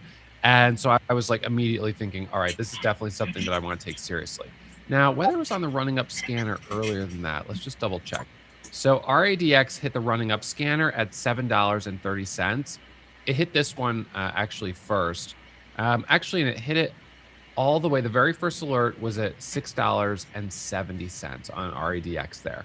So that was our very first alert on it. So anyway, so I pull up RADX and I see that it's a biotech stock, Australian, and it's got news here of phase 2B imaging trial achieves primary endpoint in 92% of patients. And so that's the headline. It reads well. It sounds good. I don't know the company particularly at all. So I just pull up the chart and clearly see that the thing is squeezing. It's moved up very quickly. So we're going to go back here to these first few trades. Let me just adjust this. All right, so I'm going to zoom in, move this around a little bit. Okay, so this is basically the move that we're going to be dissecting. So we start down here at 7:02 a.m., just after the news, which came out at 7. It starts popping up here to 5, to 6, to 7, and it goes up to a high right here of 8. So it hits that high of 8, and then it dips down right here. Now, on my first trade, I jumped in on this pullback right here. And the reason I jumped in there was because the stock was moving very quickly. It had already gone from $5 to $8. So it was already up over 50% on the day, which guess what? Made it our #1 leading gainer in the entire market, just like that. Now the float's 5.73 million shares. It's not a super, super low float stock, but it's a biotech stock with news and it's our leading gainer. So it hit this high here of about $8. It then dips down. I buy the dip. It pops up here to 9, and I take the profit off the table, and that right there is about $7,000. First trade of the day. So I'm like, okay, that's solid. It then goes sideways right here. It dips down, and it comes back up again. I get another trade on it there, and now I'm up about $15,000 on the day. It then squeezes up here, and I keep kind of trading it in this area, but unfortunately, it didn't pull away. This was kind of weird price action.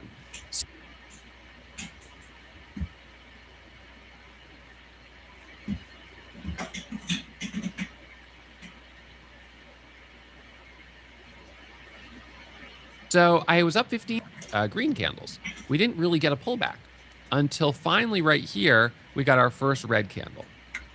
So when we get the first red candle right here, we've got the high of 1083. It dips down, and I noticed the VWAP is at about $9.21 right there. And so I said, all right, I'm going to watch for a dip off around 921, a dip off VWAP, and then I'm looking for the first candle to make a new high. Well, unfortunately, what ended up happening in this case is that it dipped down, but it didn't go all the way down. I guess the low of that candle is 943. I was waiting for it to go a little bit lower, and it ends up surging and ripping back up right here. And I didn't take that trade. I didn't think it was going to work. But at that point, I was like, wow, this thing is really strong. So you know what I did? I bought this micro pullback right there, and boom, I'm in. So I'm in there with 10,000 shares. It breaks over 12, goes up to 13, up to 14. I take it off the table. I'm up 25 grand. Then it pulls back right through here, and I get back in here, and immediately I go up to 38,000. Then it goes sideways right here. I get back in. Now I'm up 50,000. It breaks over 20, and I add, and just like that, we get this squeeze up to 27, and that peaks for me at $72,000 on the day. I'm then holding a position a little bit as it dips down. I'm give back 2,000. I do a quick little dip here. I make back the 2,000 I lost. It then pulls back here, and I'm watching for a dip. It goes a little lower, watching for a possible double bottom down here off 18.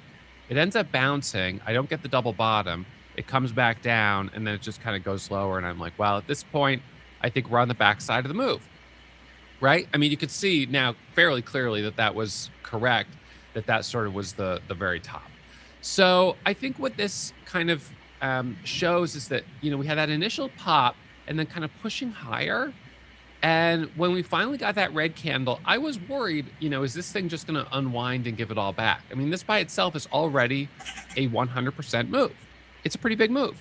So I wasn't sure it was going to hold. And I thought shorts are probably thinking first red candle, let's look for some pullback. And I was looking for a bigger dip. And then all of a sudden, boom, we're right back at high a day. And, right in here. So I was like, all right, boom, micro pullback. I'm in. Jump in there, 10,000 shares. It rips up here. That's a pretty big position. 10,000 shares of a $12 stock. It's $120,000. It then dips another one there. And then that was sort of that big move. And through this move, I was adding for the break of 20, like right there, that was a little dip added. But then right up here for the break of 20, I added, and I'm getting in high.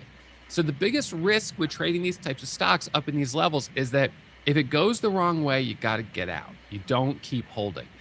I added, my highest ad on this was actually over $26 a share. And I did lose on that ad. I bought 2,000 shares at 26. I was like, here we go, 27, 28, maybe 30. And each time I get another 2 points, I'm up another $4,000. But ultimately, it ended up dropping. I was able to sell half of it more or less break even. And then I lost a little bit on the rest, but then got that dip and recovered it. So, at the end of the day, it's all right. But it's very important with these that you kind of know when to take your foot off the gas and not to take a big loss and then get super aggressive here and then take a bigger loss and then get super aggressive here and then just you start giving back all the profit you made. So then coming into the open, this is sort of going sideways here. And I was like, well, it already made such a big move. I don't think I want to overstay my welcome. And, the level I'd be interested is if it could break and hold over this high here, which was about $16 a share, right? That's not a very good line. I'll just do the actual trend line. So $16, $16.80 actually. And I kind of thought if it could get over that level and then it could get over this level here, maybe I would start getting dialed in for a curl back to the high. I was thinking that's a possibility. It just didn't end up happening, but that's okay. So as it turns out, my last trade on this was like 7:15. So I made $71,000 in about 15 minutes today, between 7 a.m. and 7:15. And I didn't take any more trades. Now, here's the thing. I would have been happy to take more trades, but nothing else popped up really that I thought looked good. So biotech stocks can work really well for us, but it's tough.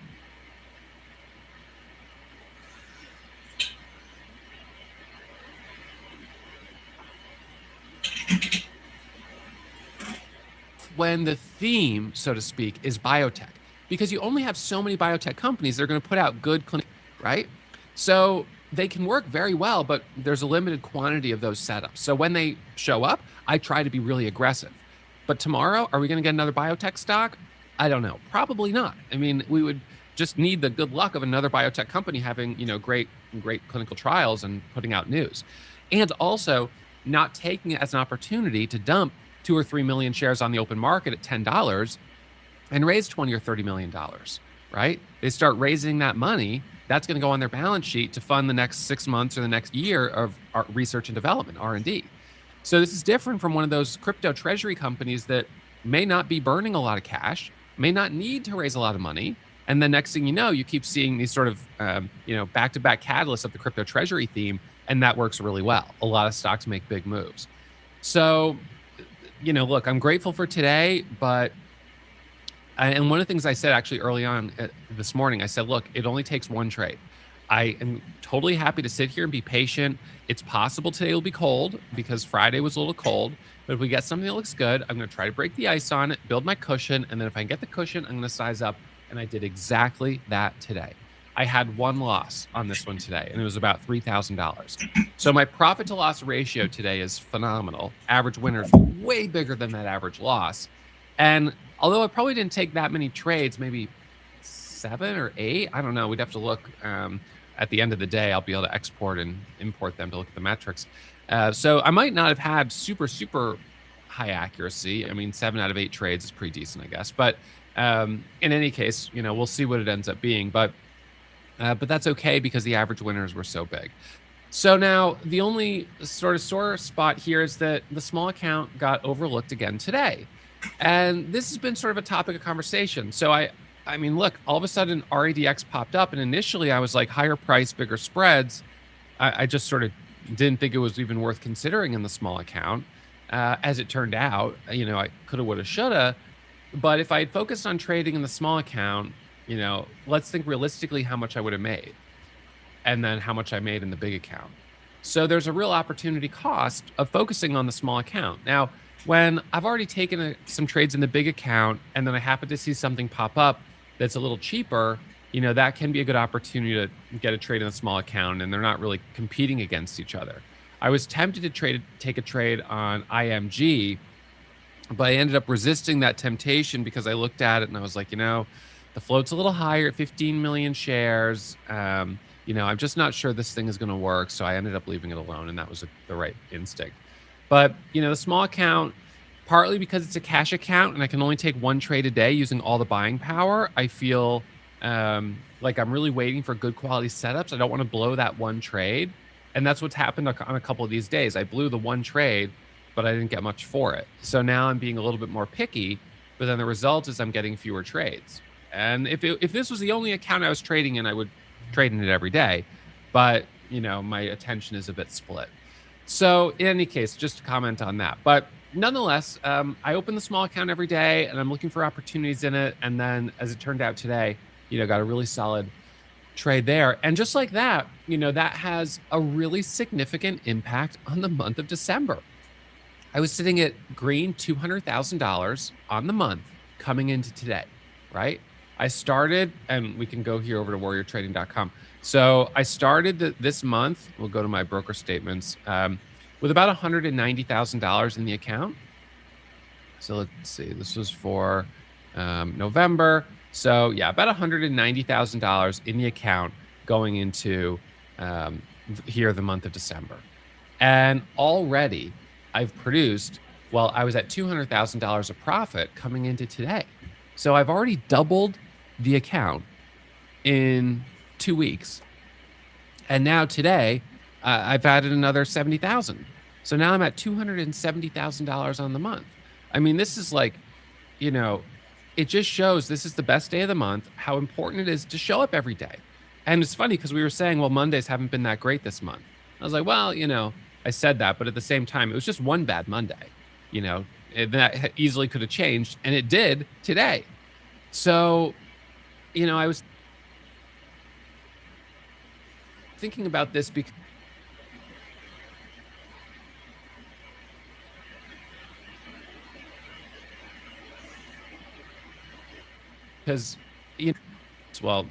October was a little slower, but like September, I was up, almost $1 million. So the account went from 1.1 to 2 million, and I didn't take money out. I just, I didn't really look closely at the balance. It just sort of was growing. If I reset my balance each month down to, 200,000, you would probably see me pretty consistently having 100, 200, even 300% or more monthly returns. But my returns are lower because you can see here, I let my account grow all the way up to 4 million before taking profit out. But the fact is, I don't use $4 million of buying power. I don't. I'm just not as kind of religious about taking the profit out at the end of each month as I suppose I could be. So I don't know. Maybe next year I don't know. Next year I could start with 200,000 in the account, and then if I end up making 5 million, then the return on that 200,000 is obviously huge. But if I also drop the account back down to 200 at the beginning of each month, just for instance, then I could have a whole year of averaging, 100% per month. I say this only because sometimes traders will say, oh, well, Ross, I saw you had $4 million in your account. So, you're up $1 million. The account's only up 25% in 1 month. It's not really that big of an accomplishment. And I say, well, all right, but that's kind of a technicality because I'm not actually using the buying power that's in the account. It's there, but I'm not buying $4 million worth of stock. I mean, $4 million of RADX, you're talking about, 100,000 to 400,000 shares. I mean, depending on the price. I mean, these are incredible. These would be huge orders. So, it's just, I'm not taking that kind of size. So anyways, I'm feeling pretty good about where I sit on the month. Definitely this one day made a big difference. We were talking a little bit last week about looking at my top. So I've taken this year a total of about 3,000 trades, I think it is. Yeah. So I was looking at the top. Let's see, the top. What did we have it? Biggest winners. I think I tagged it as biggest winners here this year. So it was my top 300 biggest winners, and they produced a profit of 5.4 million. And we were kind of trying to figure out how much are these individual big days really contributing to my total profit on the year. So 5.4 million. When you look at where I'm at year to date, and you see, I'll take this tag away. You'll see that I'm up 6.3 million. So wow, those is just from the top 300 trades. But remember that you actually have to keep in mind that, of course, the top 300 trades are all winners because they're sorted by winner versus loser. So this year to date, in total, I'm up $6.3 million, but that's all the winners minus all the losers. So I've actually made about, 8.3 million this year. So I guess if we do the math here, 5.3 divided by 8.3, 63% of my profit, 63% of my winners came from the top 10% of my trades. Kind of I don't know if that's sometimes people say, the top, what do they say? 80% of your, what is it? 80% of your return comes from 10% of your effort or something like that. Or maybe it's 20%. If we actually add it up to 20%, maybe it would be, the top 20% of effort produces 80% of your effort or your reward, something like that. But there's a formula there that has been applied in not just trading, but, in other sort of areas of life, which I guess is that to say when things are working, they just seem to work so smoothly that it's almost like, lower effort produces the biggest return, and so then you're like, well, geez, but I spent all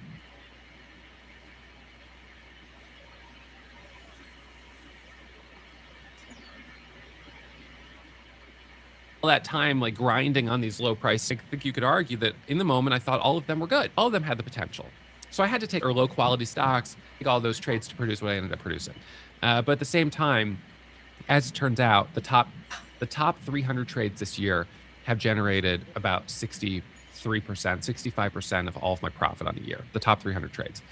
And so it shows the importance of showing up every day, maintaining a consistent schedule, trying not to miss days as much as possible. Because if I just missed one of those days, just one of those trades, like today, today's 1% of my profit for the year, 71,000, a little bit more than that.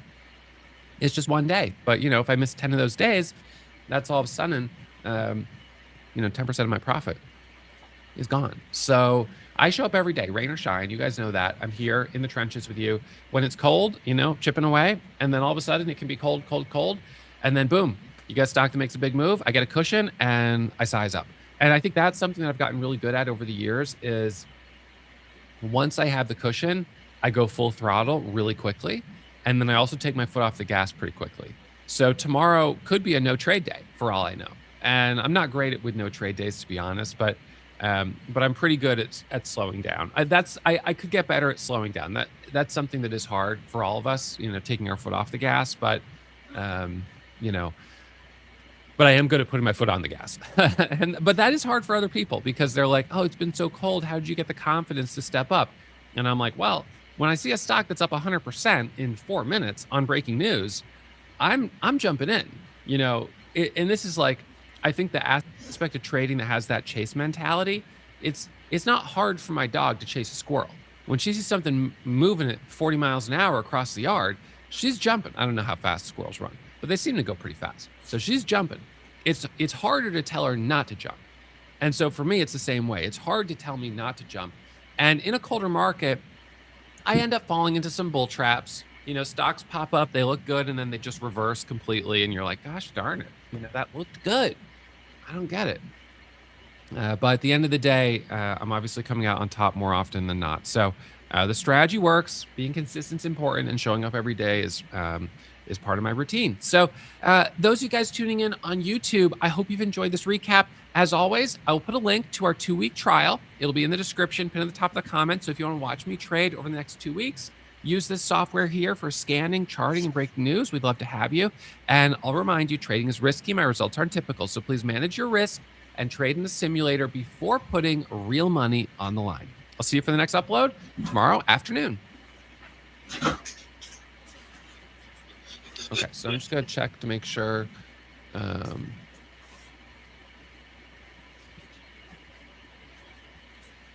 माशाल्लाह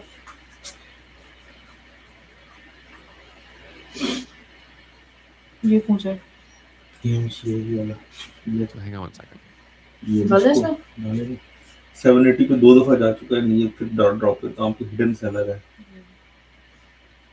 ये 780 break करेगा ना तो ये 9-10 जाएगा, 9 तक जाएगा। बस हो गया, ये लेकिन लगाया 15,000 है। इतने ज़्यादा? उसमें है ना रिटायरमेंट अकाउंट है। सारे क्यों लगाते हो? थोड़ा लगा दे करो। पता है ऐसे ही।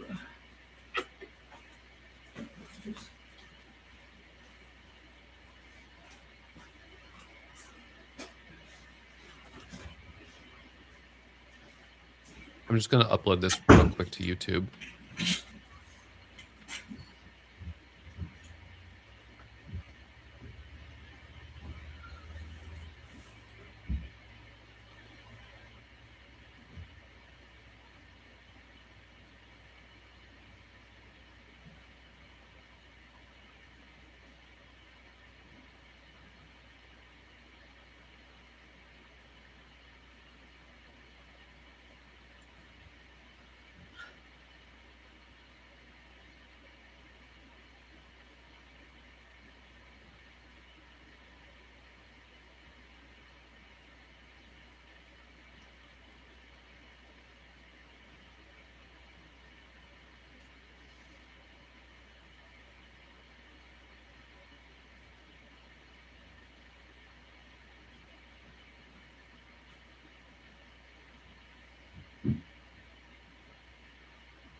Okay, so this upload is now going to be processing for a while. Those files are pretty big.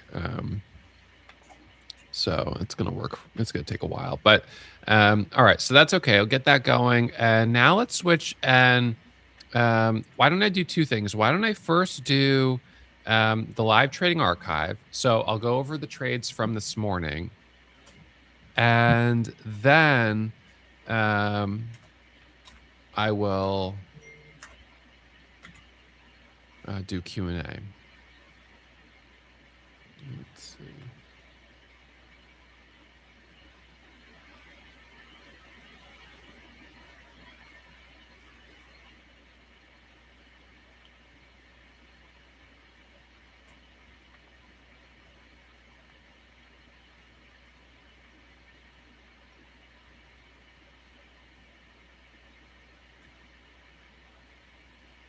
All right, so let's look at today's trades. Okay, so this file, this one's 58 gigabytes.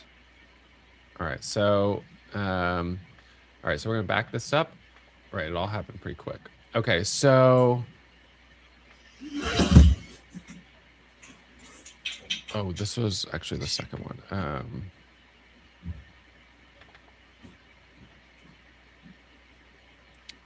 Oh, not that one.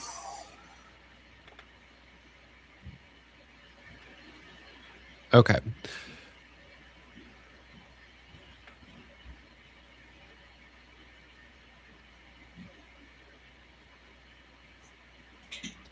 Okay, so this is going to be a live trading archive. This is Parabolic Momentum. It begins with a stock hitting the scanner with breaking news. Now, what's interesting to give you context, coming into today, I was a little bit apprehensive. Today's a Monday. Last week was a good day. However, last week was a good week. However, Monday started with a big loss. So let's see. So what was it? Well, hold on. Let me just pull up my metrics here. So it's 38,000 in the red. But I guess it doesn't really matter. So, okay. So for the purpose of this live trading archive, I guess just setting a little context, it's a Monday. Market's been pretty hot. We had some big moves last week, but Friday was a little cooler. And a week ago, last Monday, I did have a bigger loss. So I came in this morning feeling a little bit apprehensive. I just wasn't sure if anything was going to really hold. And I said, you know what? My game plan for today is to try to build a cushion. And if I can build a cushion, then I'll step up to the plate and take a little bit more risk. And if I can't, then, whatever. It'll be a slow day. But I don't want to take big size until I've first, built a little cushion, because that was the mistake I made last Monday. So when I sat down here, it's about 6:58, coming just up to 7 a.m. This is the timestamp. And I saw GLSI was our leading gainer. Then we had BDRX and AMCI. And unfortunately, as I kind of glanced at these as they were, on the scans and pulled up the charts, none of them had good looking charts. This is tricky because the actual stocks were, from my perspective, were okay. The floats were all sub, 10 million shares. I mean,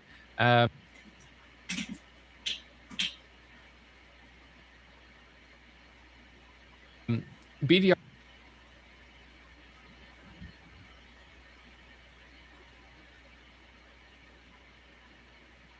RX had lower a little bit. It's a foreign companies, so they're not always as up to date on their financials and stuff like that. So I wasn't really sure that I was going to take any trade coming into 7 a.m. Basically, I said as much. I said, guys, I don't think, I don't think I'm going to be taking anything at 7. Let's see if there's any news. And that was the game plan. Let's just watch breaking news, top and bottom of the hour. So this is GLSI. You could see how it made that big squeeze on very light volume. So yeah, from 12 to 28, then AMCI. Oh no, this one's not, I'm sorry. AMCI was not the one that was Malaysian, but it was up on no news. I can't remember now which one was from Malaysia, but anyways, it doesn't, I suppose, matter too much. So I'm kind of going through the scans. I'm not really seeing anything, and putting up my level 2 AMCI. Is it easy to borrow? It's not. Switching to my retirement account. And so now we're coming up to 7 a.m. right here. Okay. So I pull up my Webull account. I'm all set up there, switching to my Roth for the small account challenge, just in case there's something that ends up giving me a good opportunity. Okay. So now I'm just sitting tight. It's 7 a.m. This gives me this little notification here. Let's switch that out. That's fine.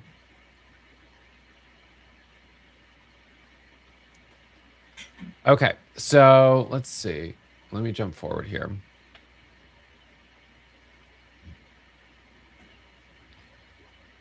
Okay, so right here, it's 7:01 a.m. right here. And I haven't taken any trades yet. I'm just sitting tight. I'm waiting for something maybe that will have breaking news. The scanners, nothing on the scanners I particularly like so far today. These are, they're just not set up quite right at the moment. So I'm just being patient. I'm waiting.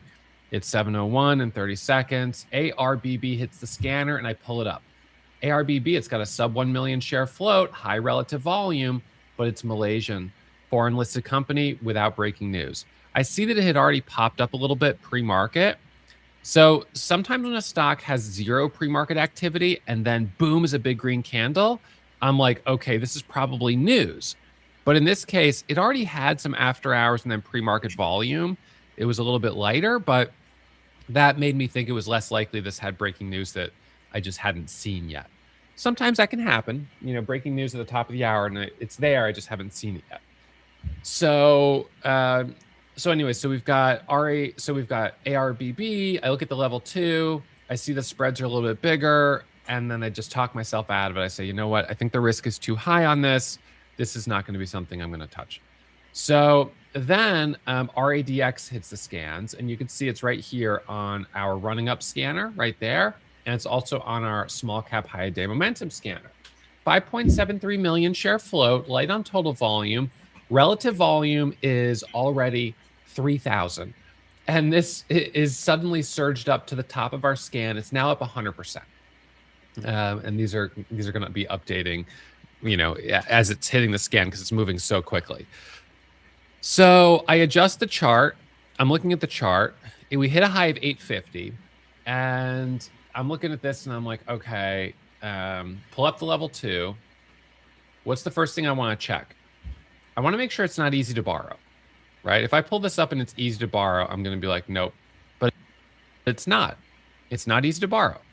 And in fact, it's not a short sale restriction. It's not on threshold list. It's got 25% here cash requirement. So you could use 4 times leverage, unless you're in a retirement account like I am. The volume yesterday was less than 100,000 shares. So that's part of what's creating this massive surge in relative volume. And I said, hey guys, is there news on this? And someone says, yeah, there is a headline. It just came out. So it hasn't updated yet on my news feed, but now that I know there is news, I go ahead and I buy this dip right down here. So that trade on this was a classic dip trade. I type in level 2, it bounced, it's holding 7. So right here is really important. This is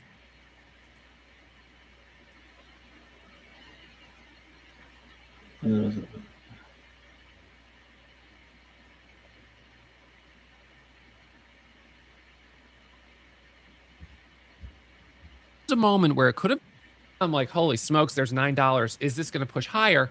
But the volume is very light. So I decide to do the smart thing and take the profit off the table. I take 4,000 off the table, and then now I'm up $8,000 on that first trade. So smart move, get in, get green, and then let's go from there. So now we've got a high of about $9. Okay, 906 is the current high. So now we're dipping down again, and I'm watching this for a possible dip in this area, also off of like $8. So is it going to hold 8? It ends up popping back to 9, and then it dips back down to 840. So I'm feeling a little nervous here. Like the spreads are sort of big. Sometimes I'll get that first trade, and then I go back in and I give back everything I make. And so I'm being a little cautious not to do that. Still holding a small position. I could have punched it here at 875 for the break through this flat top, but I'm being a little cautious. Part of that's because of where I'm sitting on the week. Take a little more profit off the table there. So we hit a high of 927, and then we're dipping back down.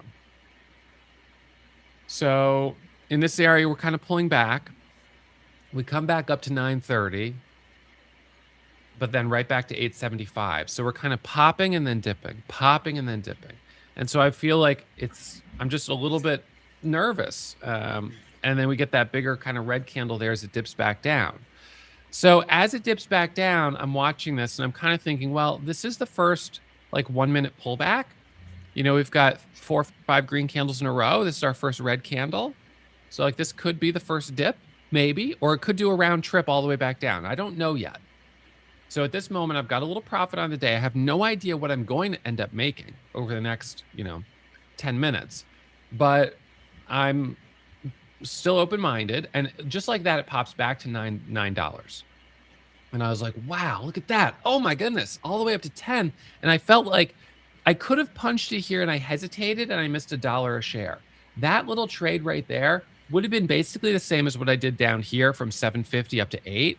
It really did pop nicely right there. So now I'm like, okay, people are definitely paying attention to this. This is good to see. All right, so now watching, and I end up taking a little more profit off 950.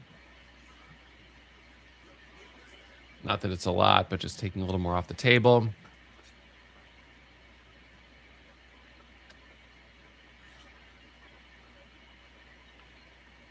So in this area, we end up just kind of grinding a little bit higher.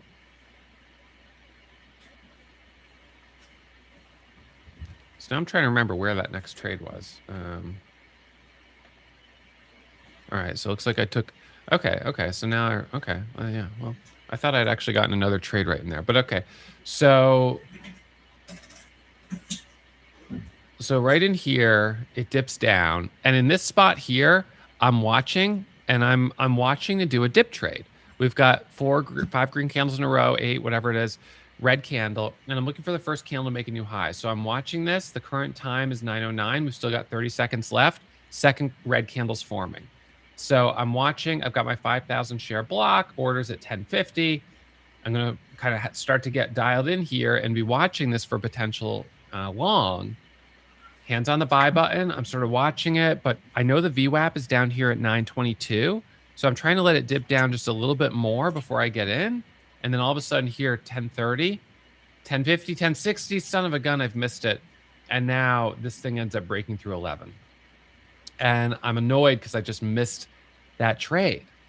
So it ends up popping up to about 1145 here. 1180 up to 12. So I'm like, geez Louise, wow, this thing is strong. It's 177%. So now I kind of switch gears. I'm like, all right, you know what? At this point, anyone who shorted that first candle, thinking that was red for a fade, is now going to get squeezed. And so now I'm watching this little dip under 12. Move the order up to 12.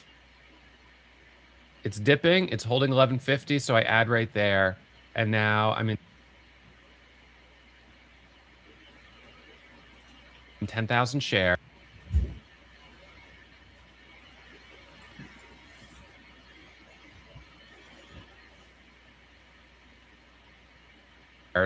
The profit off up here around 15. Now I'm up 25,000 on the day.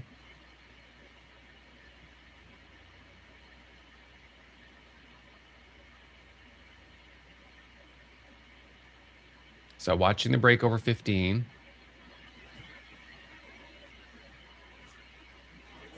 So it's kind of jumping around here a little bit. So I'm up 25,000. I go flat. And then, let's see, back this up. So then it goes all the way up to a new high. And I'm like, okay, I'm going to add here. So now I'm looking for parabolic momentum up towards 20. So I add here, and all of a sudden there you see 17. Now I want to see it keep going over 1750. But I take some profit, just sort of getting in, getting out, smaller positions. Now up 27,000. So we've got a high up here of like 1750. I don't know, is that going to be high a day? It might be, not really sure. So it pulls back for a minute. Oops, back that up. So, oops, sorry, I went back too far. All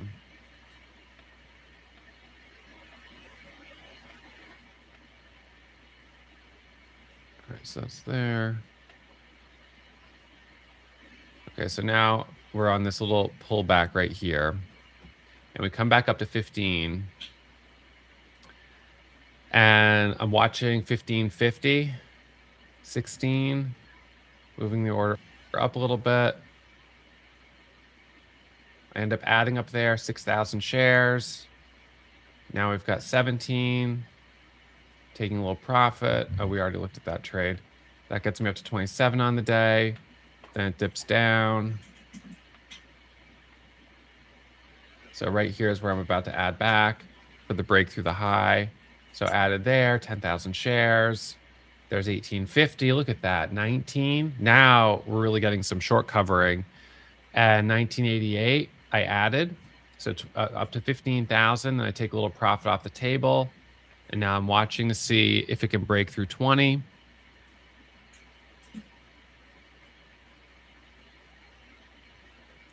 So we dip down again for a moment, but these dips keep getting bought up.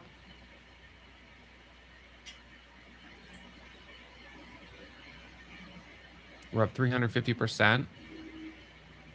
So there's 1970 almost, high of 1986. Are we going to break through 20? New orders up around 20.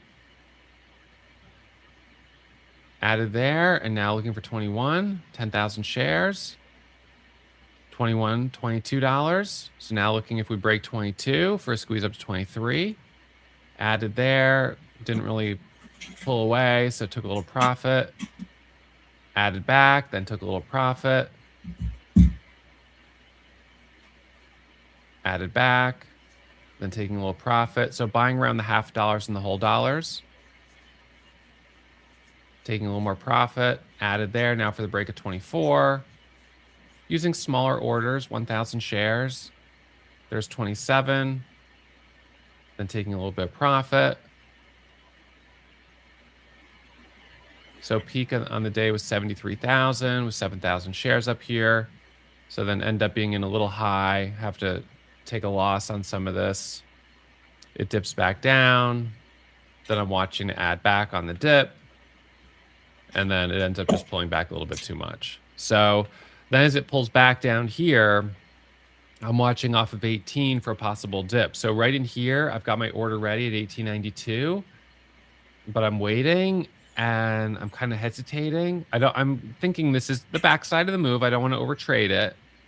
And then it ends up, breaking through 1950 and going all the way back up to $22 a share. So that one ended up working and I didn't end up trading it. So, in any case, this ends up being the move here on RADX. And yeah, I mean, I was impressed. I was definitely impressed. Now, we've had other stocks that keep going, they get up to that level.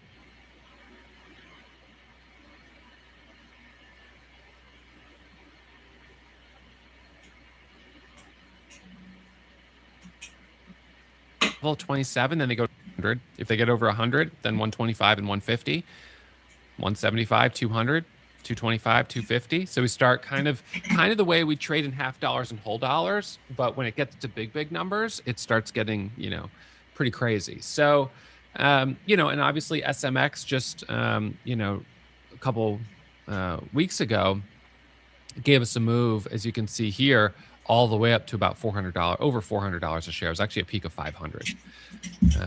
So, we don't have that necessarily every day, but when it happens and I see that fast rate of change, I start getting aggressive and I start to size up. So, yeah, so that's the live trading archive on RADX. Okay, so with that, let's switch gears and I'm going to do some Q&A. So I'm going to just move these lights so I can see my screen a little bit better.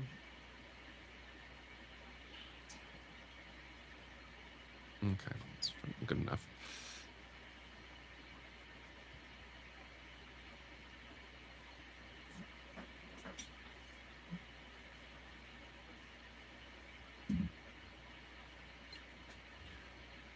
Okay, so, and welcome to everyone who's perhaps new or doing a 2-week trial. What an exciting day for today to be day one. Definitely some big momentum here. This is pretty crazy.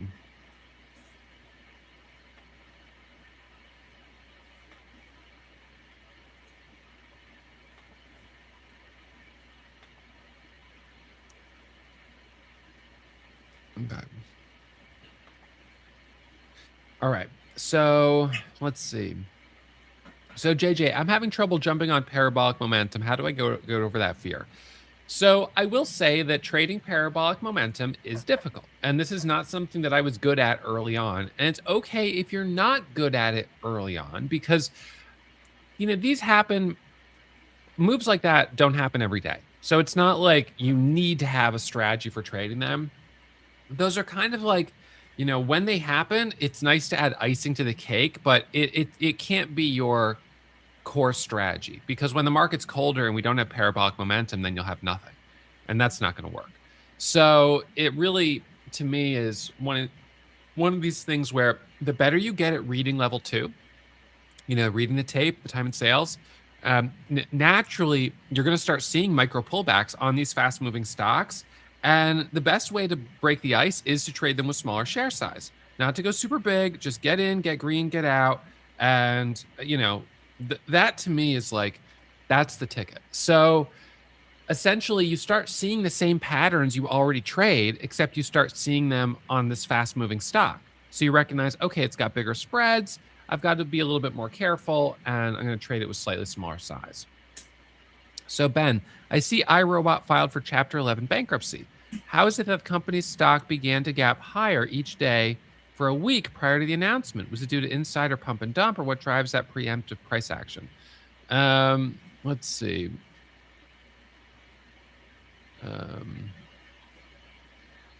So IRBT. That is very interesting. That's a great question, and I don't have an answer to it. I really am not sure. I'm not sure. It could just be speculative nature of trading that people were thinking maybe good news was going to come out on the company, and then they were obviously mistaken. I'm not sure. Ross, what's your experience like with the Deck Stream or Stream Deck? It's called Stream Deck. Pros and cons, would you recommend it? So, Jose, Stream Deck is something I use not for trading, but for my videos. So I press these buttons and things like the little subscribe comes up, or I press this and my little recap comes up. So I do use Stream Deck, but I don't use it for trading.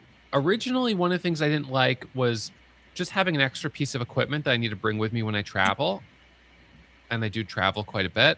So that's one. Number two, the feeling of the buttons is not a click. It's just it's a soft button. So it's a little hard.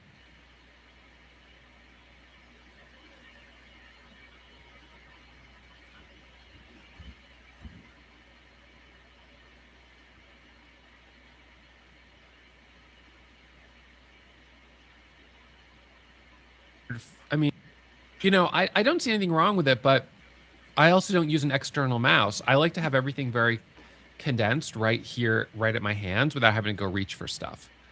It's just easier for me. But if you're okay with, and it's maybe easier for you to do that way, then there's nothing wrong with that. So Forrest, in our scanner columns, what's the difference between gap and change from the close? So they would be the same, except during regular trading hours where you have a stock that gapped up like this, 23%, and is now up 61% from the close. So the gap refers to what happened from 4 p.m. through 9:30 a.m. in after hours trading, essentially.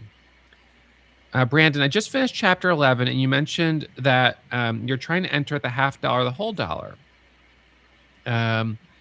So that if you're trying to enter on the $half, whole dollar, you're chasing. So it is a little bit of a chase to jump in something at the $half and the whole dollar. I'm okay with that, and I will do that, but you just have to recognize you're buying something that is moving very quickly. To me, the $half and whole dollar represent levels of psychological resistance. So when a stock approaches that level, it's not uncommon at all that sort of bumps its head before pushing higher, and that moment where it's bumping its head can give us that micro pullback. And so that's why I buy right there. Question, I have a $7,000 account with TradeStation. What would it be worth creating a CMEG account because of the PDT exemption? So the answer to that question is 100% dependent on you. These are the tools that are available. You've got Ocean, One Securities, you've got CMEG. They both accept US residents. They don't enforce the PDT rule. A $7,000 account times 6 would give you over $40,000 of buying power. You may not need that much buying power. And if $7,000 is your life savings, you might not feel comfortable transferring it all to a foreign country, which is essentially what you're doing with these offshore brokers. Funding an account with $2,000 with 6 times leverage, you've got up to $12,000 of buying power. That might feel a little bit more moderate. That might feel like something you could do. But ultimately, the question or the answer to the question is going to be based on your risk tolerance. And I think to help you better understand whether or not it's a good use of your capital and time, I would look at your metrics. How much money are you making right now? Are you making enough that, you're really being held back by not being able to trade more? If you're not doing well, switching there is only going to accelerate the pace at which you're losing.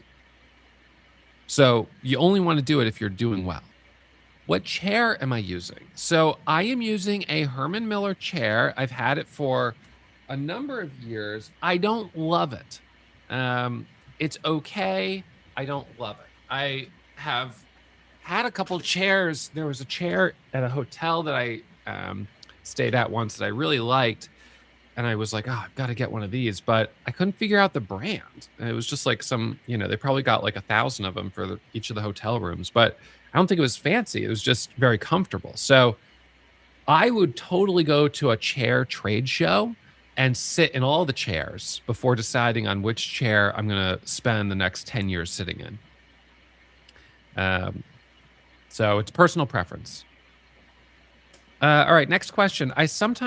When you sometimes take a position, I've noticed the 10-second looks to be in consolidation before pulling away. Is there something you look for before taking your entry? So I might be looking for a double bottom. I might be giving the stock the opportunity to fail. And if the bids are holding it up and it's not collapsing, it's not failing, then that for me feels like, okay, this might be something that is worthy of, holding or jumping into for a move higher. So it's sort of that little pullback moment. It's sort of a micro pullback. Sometimes I'm waiting just to make sure the candle on the 1 minute or the 10-second, it's not the 10-second, but really on the 1 minute can actually close before getting in. Because if you get in too early, it's a premature breakout. That is more likely to be a false breakout. When I draw support and resistance lines, other than daily timeframes, what do I normally, where do I normally draw them? So I'm drawing them typically at highs and lows.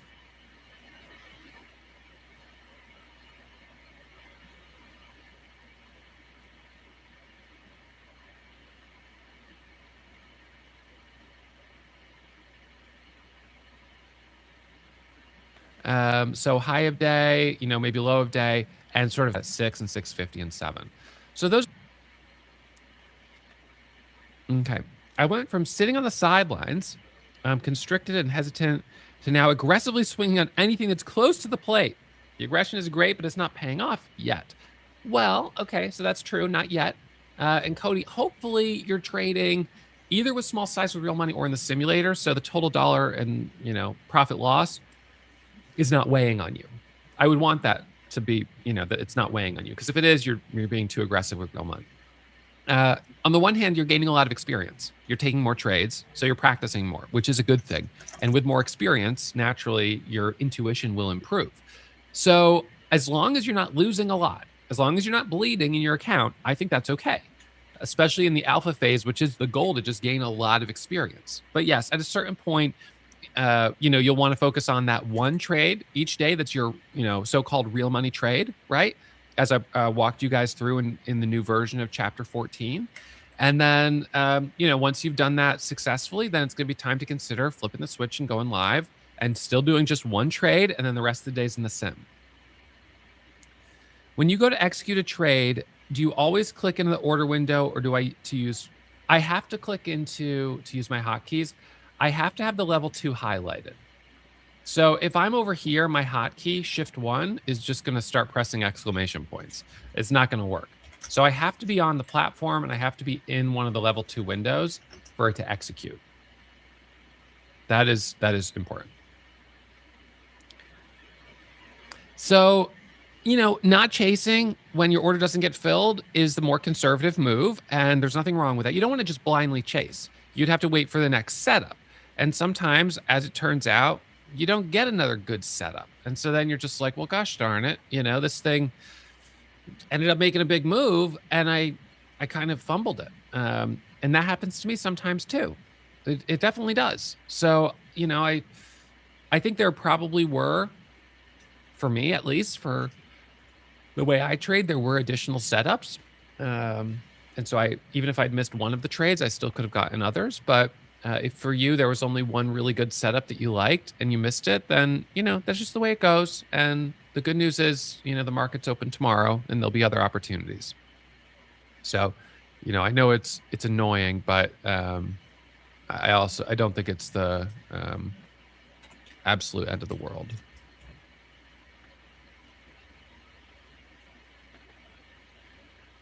Okay, let's see. Okay. So, would you consider a class on stops? So one of the reasons I don't spend a lot of time talking about stops is because they actually don't work during pre-market trading. So you can't use stops pre-market, which is annoying, but it's the reality. So you can use them during regular trading hours, but my trading is primarily at this point during pre-market when we have breaking news.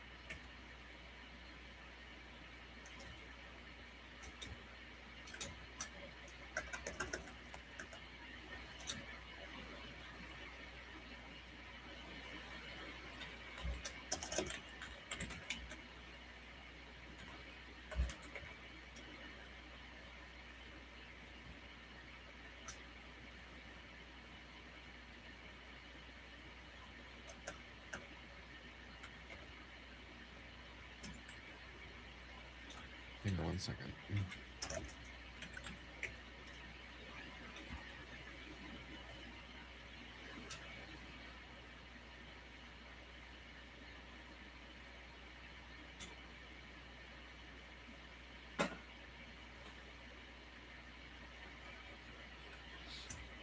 Okay. So you gave me some advice not to sell so fast. I got into AMCI at 389, sold at 418, and then it goes to 480. So replace your sell button with a button that just sells half instead of the whole thing. That's what worked for me. So I still press that same button, but I don't sell my whole position, and that helped me stay in positions a bit longer. Ross,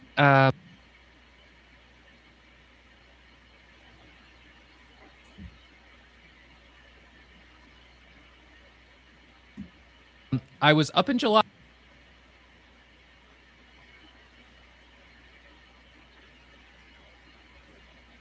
Almost 3,000 is switching back to sim, and then suddenly things improve, because that makes me worried that you're trading the sim differently. I almost feel like it might have been better to stay with real money, but to just go all the way down to 50 shares or something really small. So yes, I think that your metrics are showing you should be trading with real money, but when you transition back to real money, start back with really small size. So if you do end up going red again, you're not going to be like, oh, I have to go back to the sim, because you don't want to do that. So Webull is kind of annoying. The only way they let you share your layout is if you do a community post, and I don't want to do community posts on my layout. So instead, I have a platform demo video that walks you through how to set up your platform to look like mine. How do I train myself to follow the rules? I keep forgetting to check if the stock even has news. So,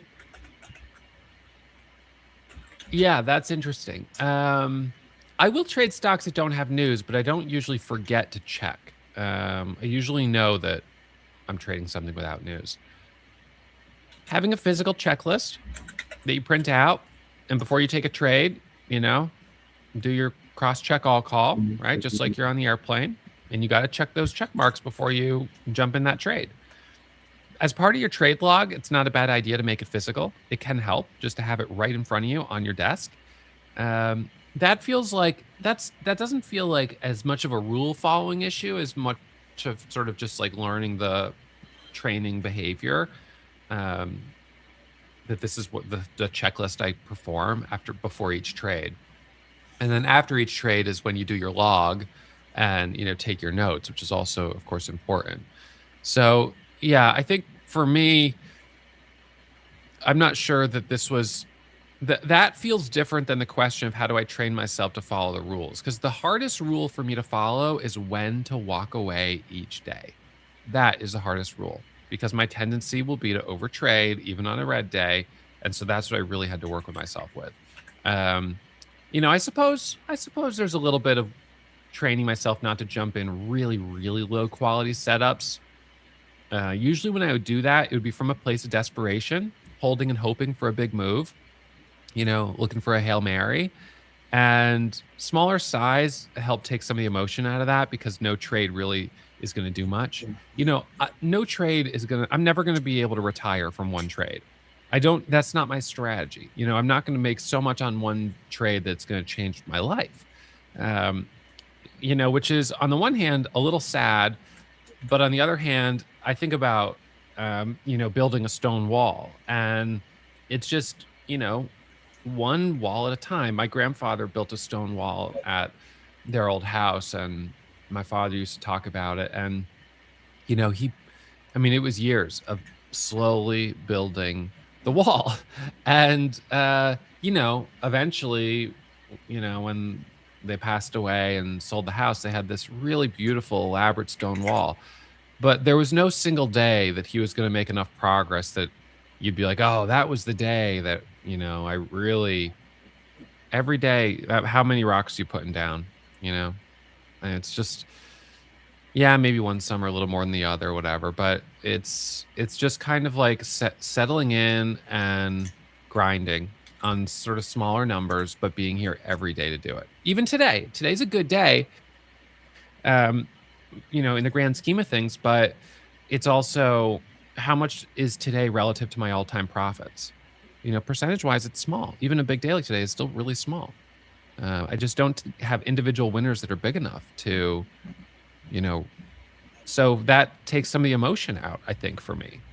So if you're trading so big that you're like, oh, this trade could, whatever, pay off this big bill, then that could create more emotion. And then you're less likely to follow the rules. So when I'm in a stock, it always seems that the place it won't. Okay, so when I'm in a stock, it always seems that you're in the place that it will not go above. I have to bail as it will most likely go down and jackknife. Jackknifes for me are more common during regular trading hours.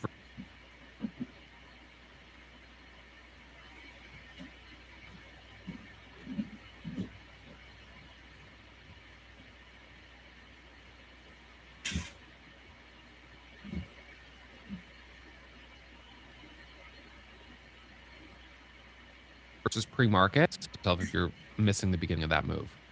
For my 1 to 2 trades a day trading plan, I look only for the curling pattern.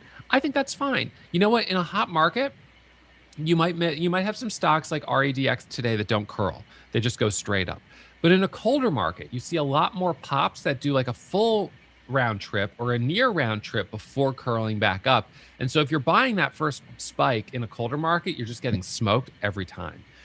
In a hotter market, you may want to be willing to do some micro pullbacks, but it can be hard to know, is this hot market or is this just sort of, one warm day, but still pretty cold, which I understand. That can be a tricky one. All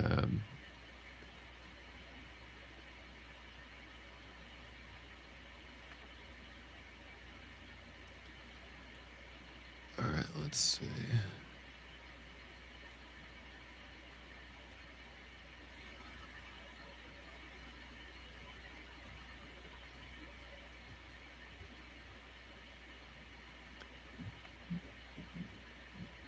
On the backside, under which circumstance would you get back in?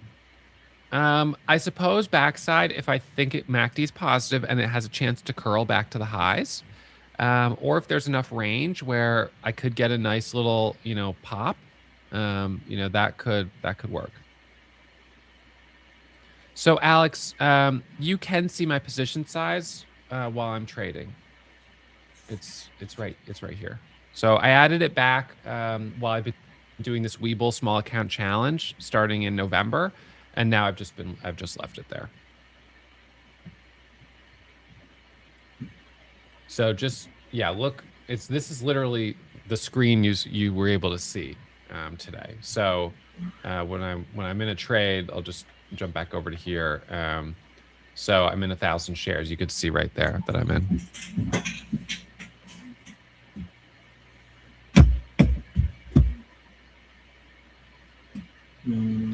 Okay.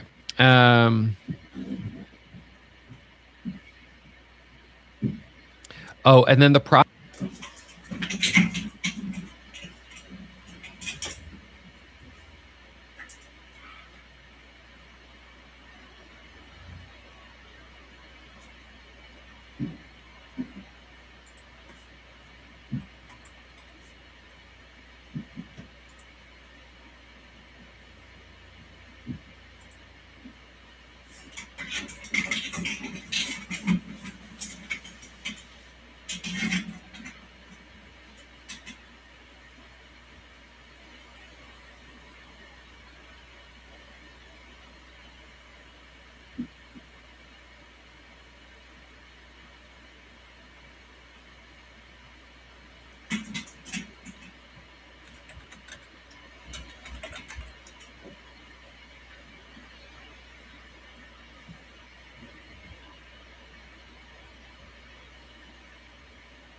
मैं डूबती phirni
4 million? Well, it already had. I mean, I couldn't do 4 million clearly.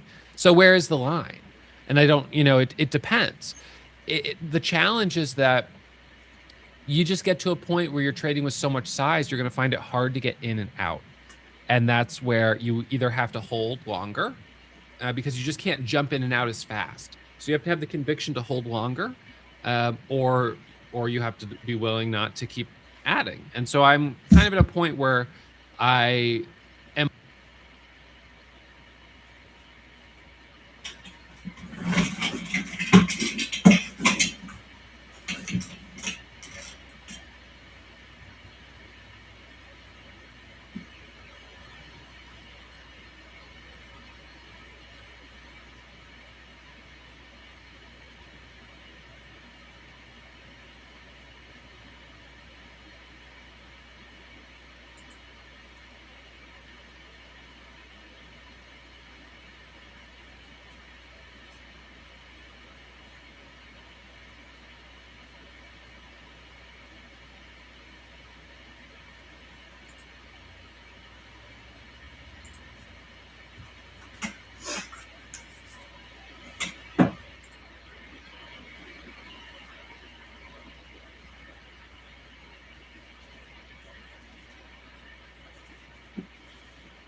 E- Yeah. So if you can revert them, like RT hub goes first, and then QA, and then for.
So, like, there is a HIPAA data, like patient's information going on. So, what is that?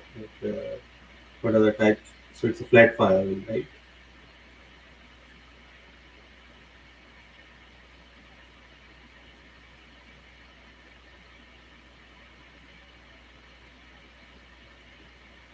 Yeah, I think it's TCP. I think not HTTPS.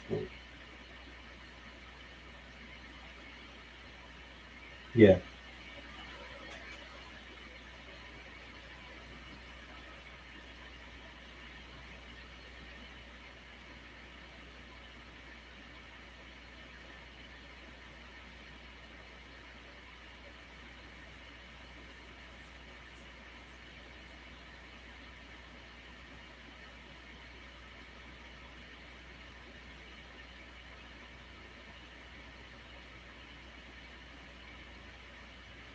Yeah. Yeah. Yes. Yeah.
Mm.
Yes, I will confirm.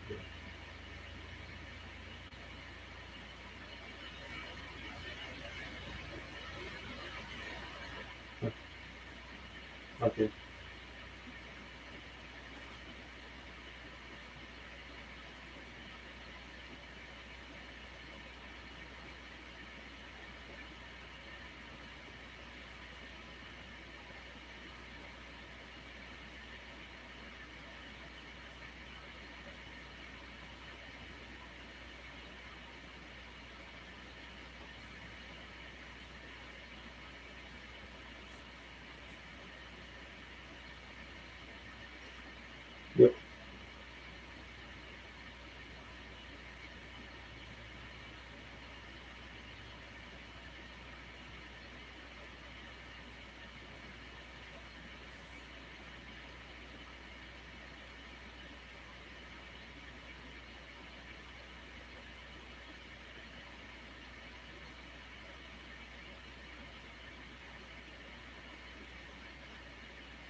Yeah.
Yeah.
If I like something, I'm going really aggressive on it. And if I don't like it, I'm not taking a small size. I'm just trying not to trade at all.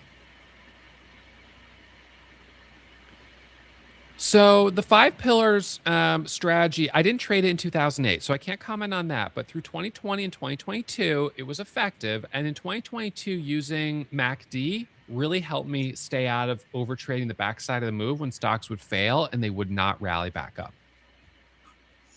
My main place is a micro pullback when I'm trading parabolic momentum. When a stock is squeezing hard, volume ramps up quickly, Is there a minimum volume I'd avoid entering because it's too low? Less than 100,000 shares, I'm definitely going to be more cautious on because it could pop up quickly, but it could reverse just as fast.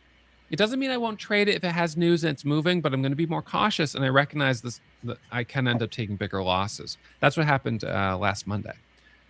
So when a stock is going parabolic, I'm basically looking at half dollars and whole dollars and looking for that continuation pushing higher. So I'm seeing bursts of buying. It breaks 20, it goes straight to 21. Breaks 21, goes straight to 22. We often start skipping half dollars and whole dollars. Okay, so let's see. So yeah, and the way I'm displaying, like, just hit my light speed, but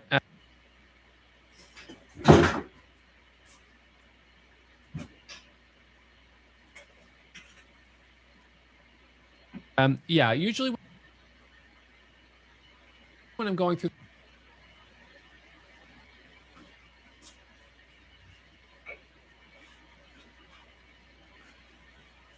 the live archives, I'm trying to show you, check to make sure there's no big red flags. It's an interesting thought about the AI bot, and we have talked about that, and I think that's something we'll work on at some point. Okay, so with that, I answered all your questions today. It's 12 noon, so I'll be back at it first thing tomorrow morning at 7 a.m. Thank you guys for tuning in, and we came here right to the finish line at noon. Have a great rest of the day, and I'll see you in the morning.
शिक्षक की गलत लोगों को ठीक है बोलता है तो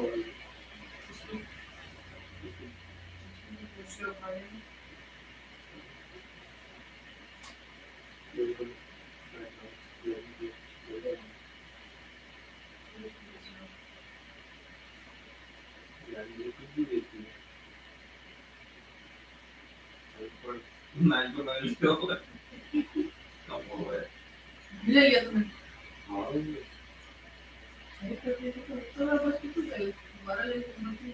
ये बार बार आ रहा है ना वो बंदे उसकी कॉल होगा एक्सीडेंट हो रहा है बना कभी कभी बार बार यहाँ पर आया था ना यहाँ पे वो उसके ऊपर जा रहा है इसलिए retirement count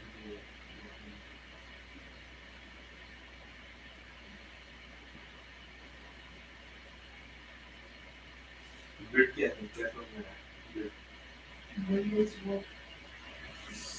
They're 721 to be base by 719 or 20 तक कोई भी $6 वाला किलो उनके इनके और तो भी फिल हुए ना $6 वाला किलो अरे साले 720 के ऊपर पहुंचा हुआ तुम लोग $6 के ऊपर ले लो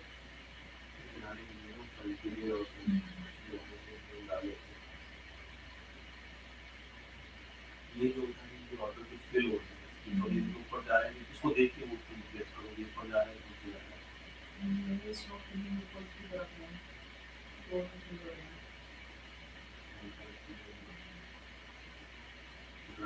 ये क्या होता है रेड जो है इसको कहते हैं और इसकी इसमें बताया लगी इसके ड्रॉप हो गया प्लस ये जो सबसे खतरनाक है ना ये आई है ना उसको हमने यूज कर ली नहीं है तो नीचे से रेजिस्टेंस नहीं बनी है तो नीचे से दोनों ही बनी है अगर नीचे से ऊपर सिर्फ ये जिस तरह कैंडल ये अच्छी थी उसके बाद वाली कैंडल भी अच्छी है तो ये अनडिसाइडेड कैंडल है ये जो थोड़ा ये नीचे आ रहा है नीचे वो आ रहा है ऊपर नीचे से कोई डिस्टेंस नहीं है उसको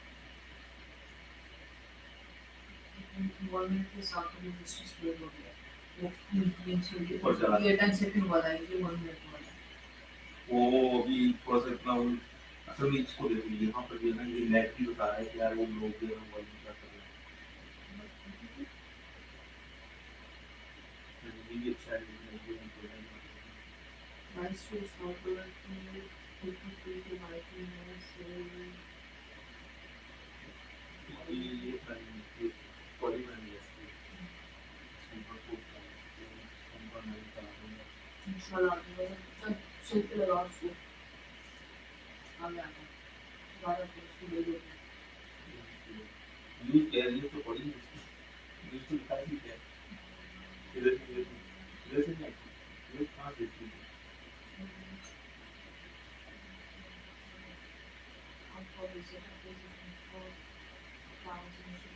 इधर डाल दो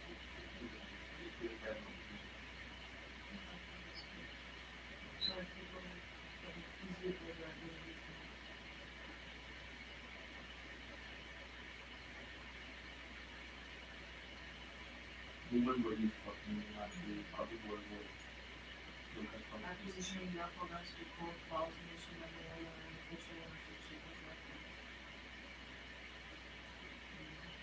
है चाइना का स्टॉक China को बोला कि China के स्टूडियो में चलना वो ओनली तरह से लोगे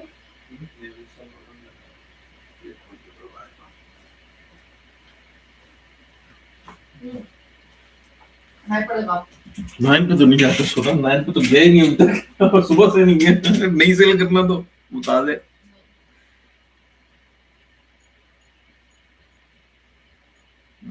ट्रेड लगाते हैं चार्ट को क्या हुआ एक मिनट आगे देखता हूँ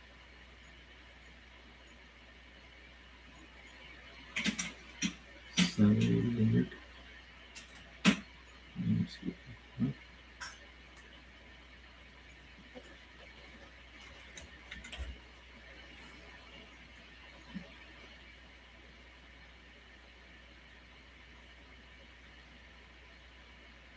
750 पर आ गए।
अच्छा volatile stock है।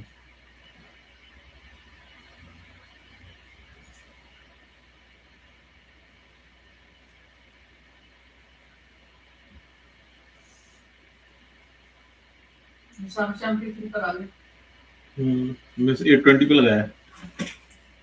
निकल जाएगा।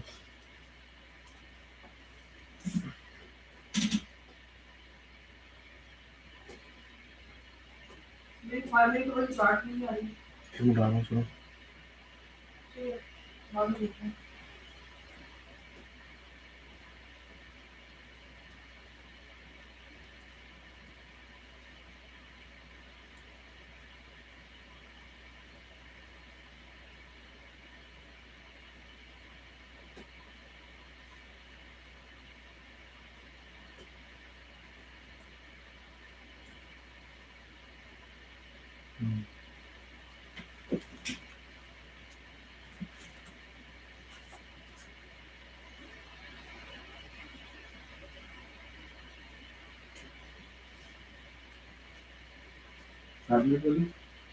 ठीक है, पर देखो फाइल में तो लगा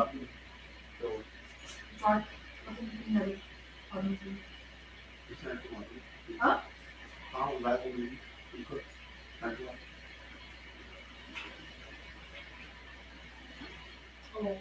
स्टॉक ऑप्शन आ गया है। ग्रुप नहीं बनाया उनका ग्रुप कैसे बनाए कैसे है? बढ़िया।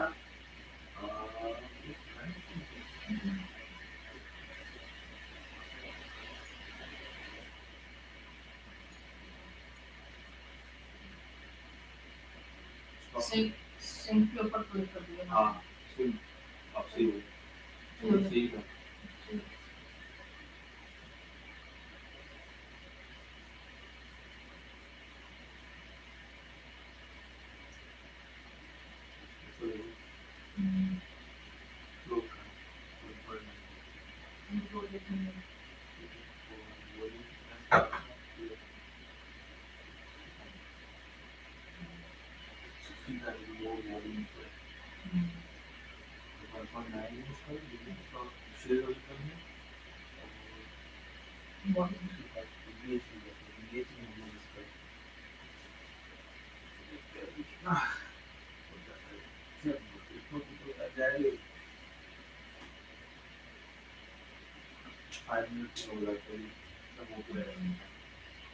यहाँ पे देखो अगर इसको पढ़ो मैक्सिमम कितने पे गया है नहीं इसका जूम ना करो जूम तो ये मैक्सिमम तो 32 लिखा हुआ है प्राइस 16 आप इसकी वो करो मैक्सिमम 915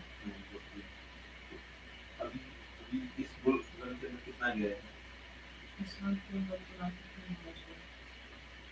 लास्ट 5 मिनट में 915 तक गया।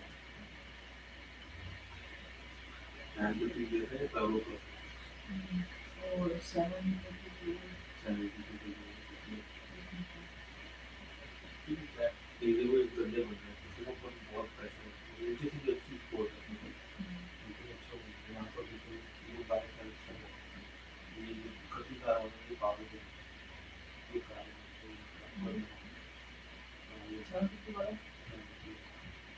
नीचे डाउन है, इस चार्ट को देखते ही आपको पता चल रहा है कि ऊपर से ये नीचे है, ये ऊपर है, ये शॉर्ट है, तो आप ये ऊपर की तरफ बढ़ रहे हैं ना 7.3 7.5, ये ऊपर की तरफ छोड़ देंगे, ये स्ट्रॉन्ग होगा, स्ट्रॉन्ग ऊपर की तरफ जा रहा है, ये अब नीचे की तरफ जा रहे होते हैं, तो एक और स्टॉक लगाओ, आज का और कुछ नहीं है, ARDX है, ARDX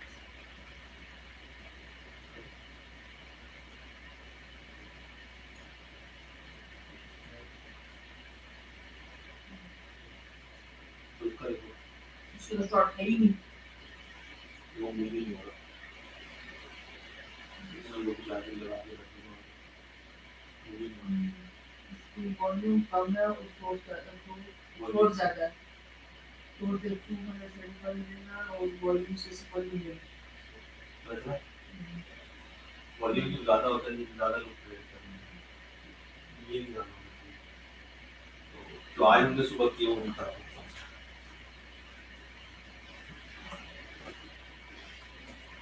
आज सुबह जो भी किया है अब वो अच्छा नहीं रहा है, लेकिन वो RADX सॉरी RADX चेक कर, RADX अच्छा स्टॉक था कि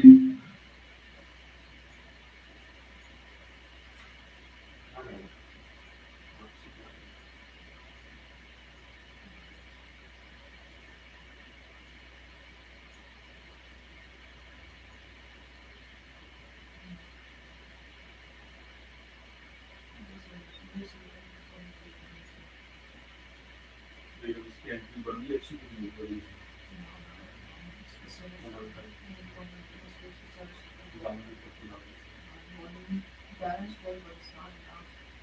हाँ ये इसका बहुत बड़ा रेट है, ये देख वेल बैलेंस किया, 5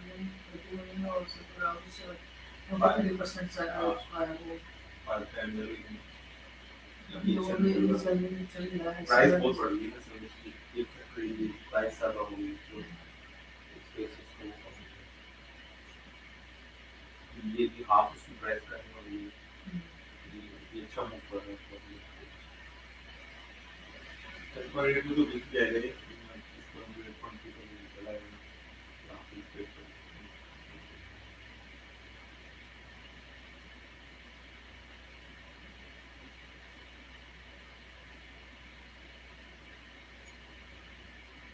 मार्केट सो गई था वो मार्केट को, वो सुबह के टाइम कर गई ओपल यार मैं एकदम से। आता है जान से गुस्सा आता है,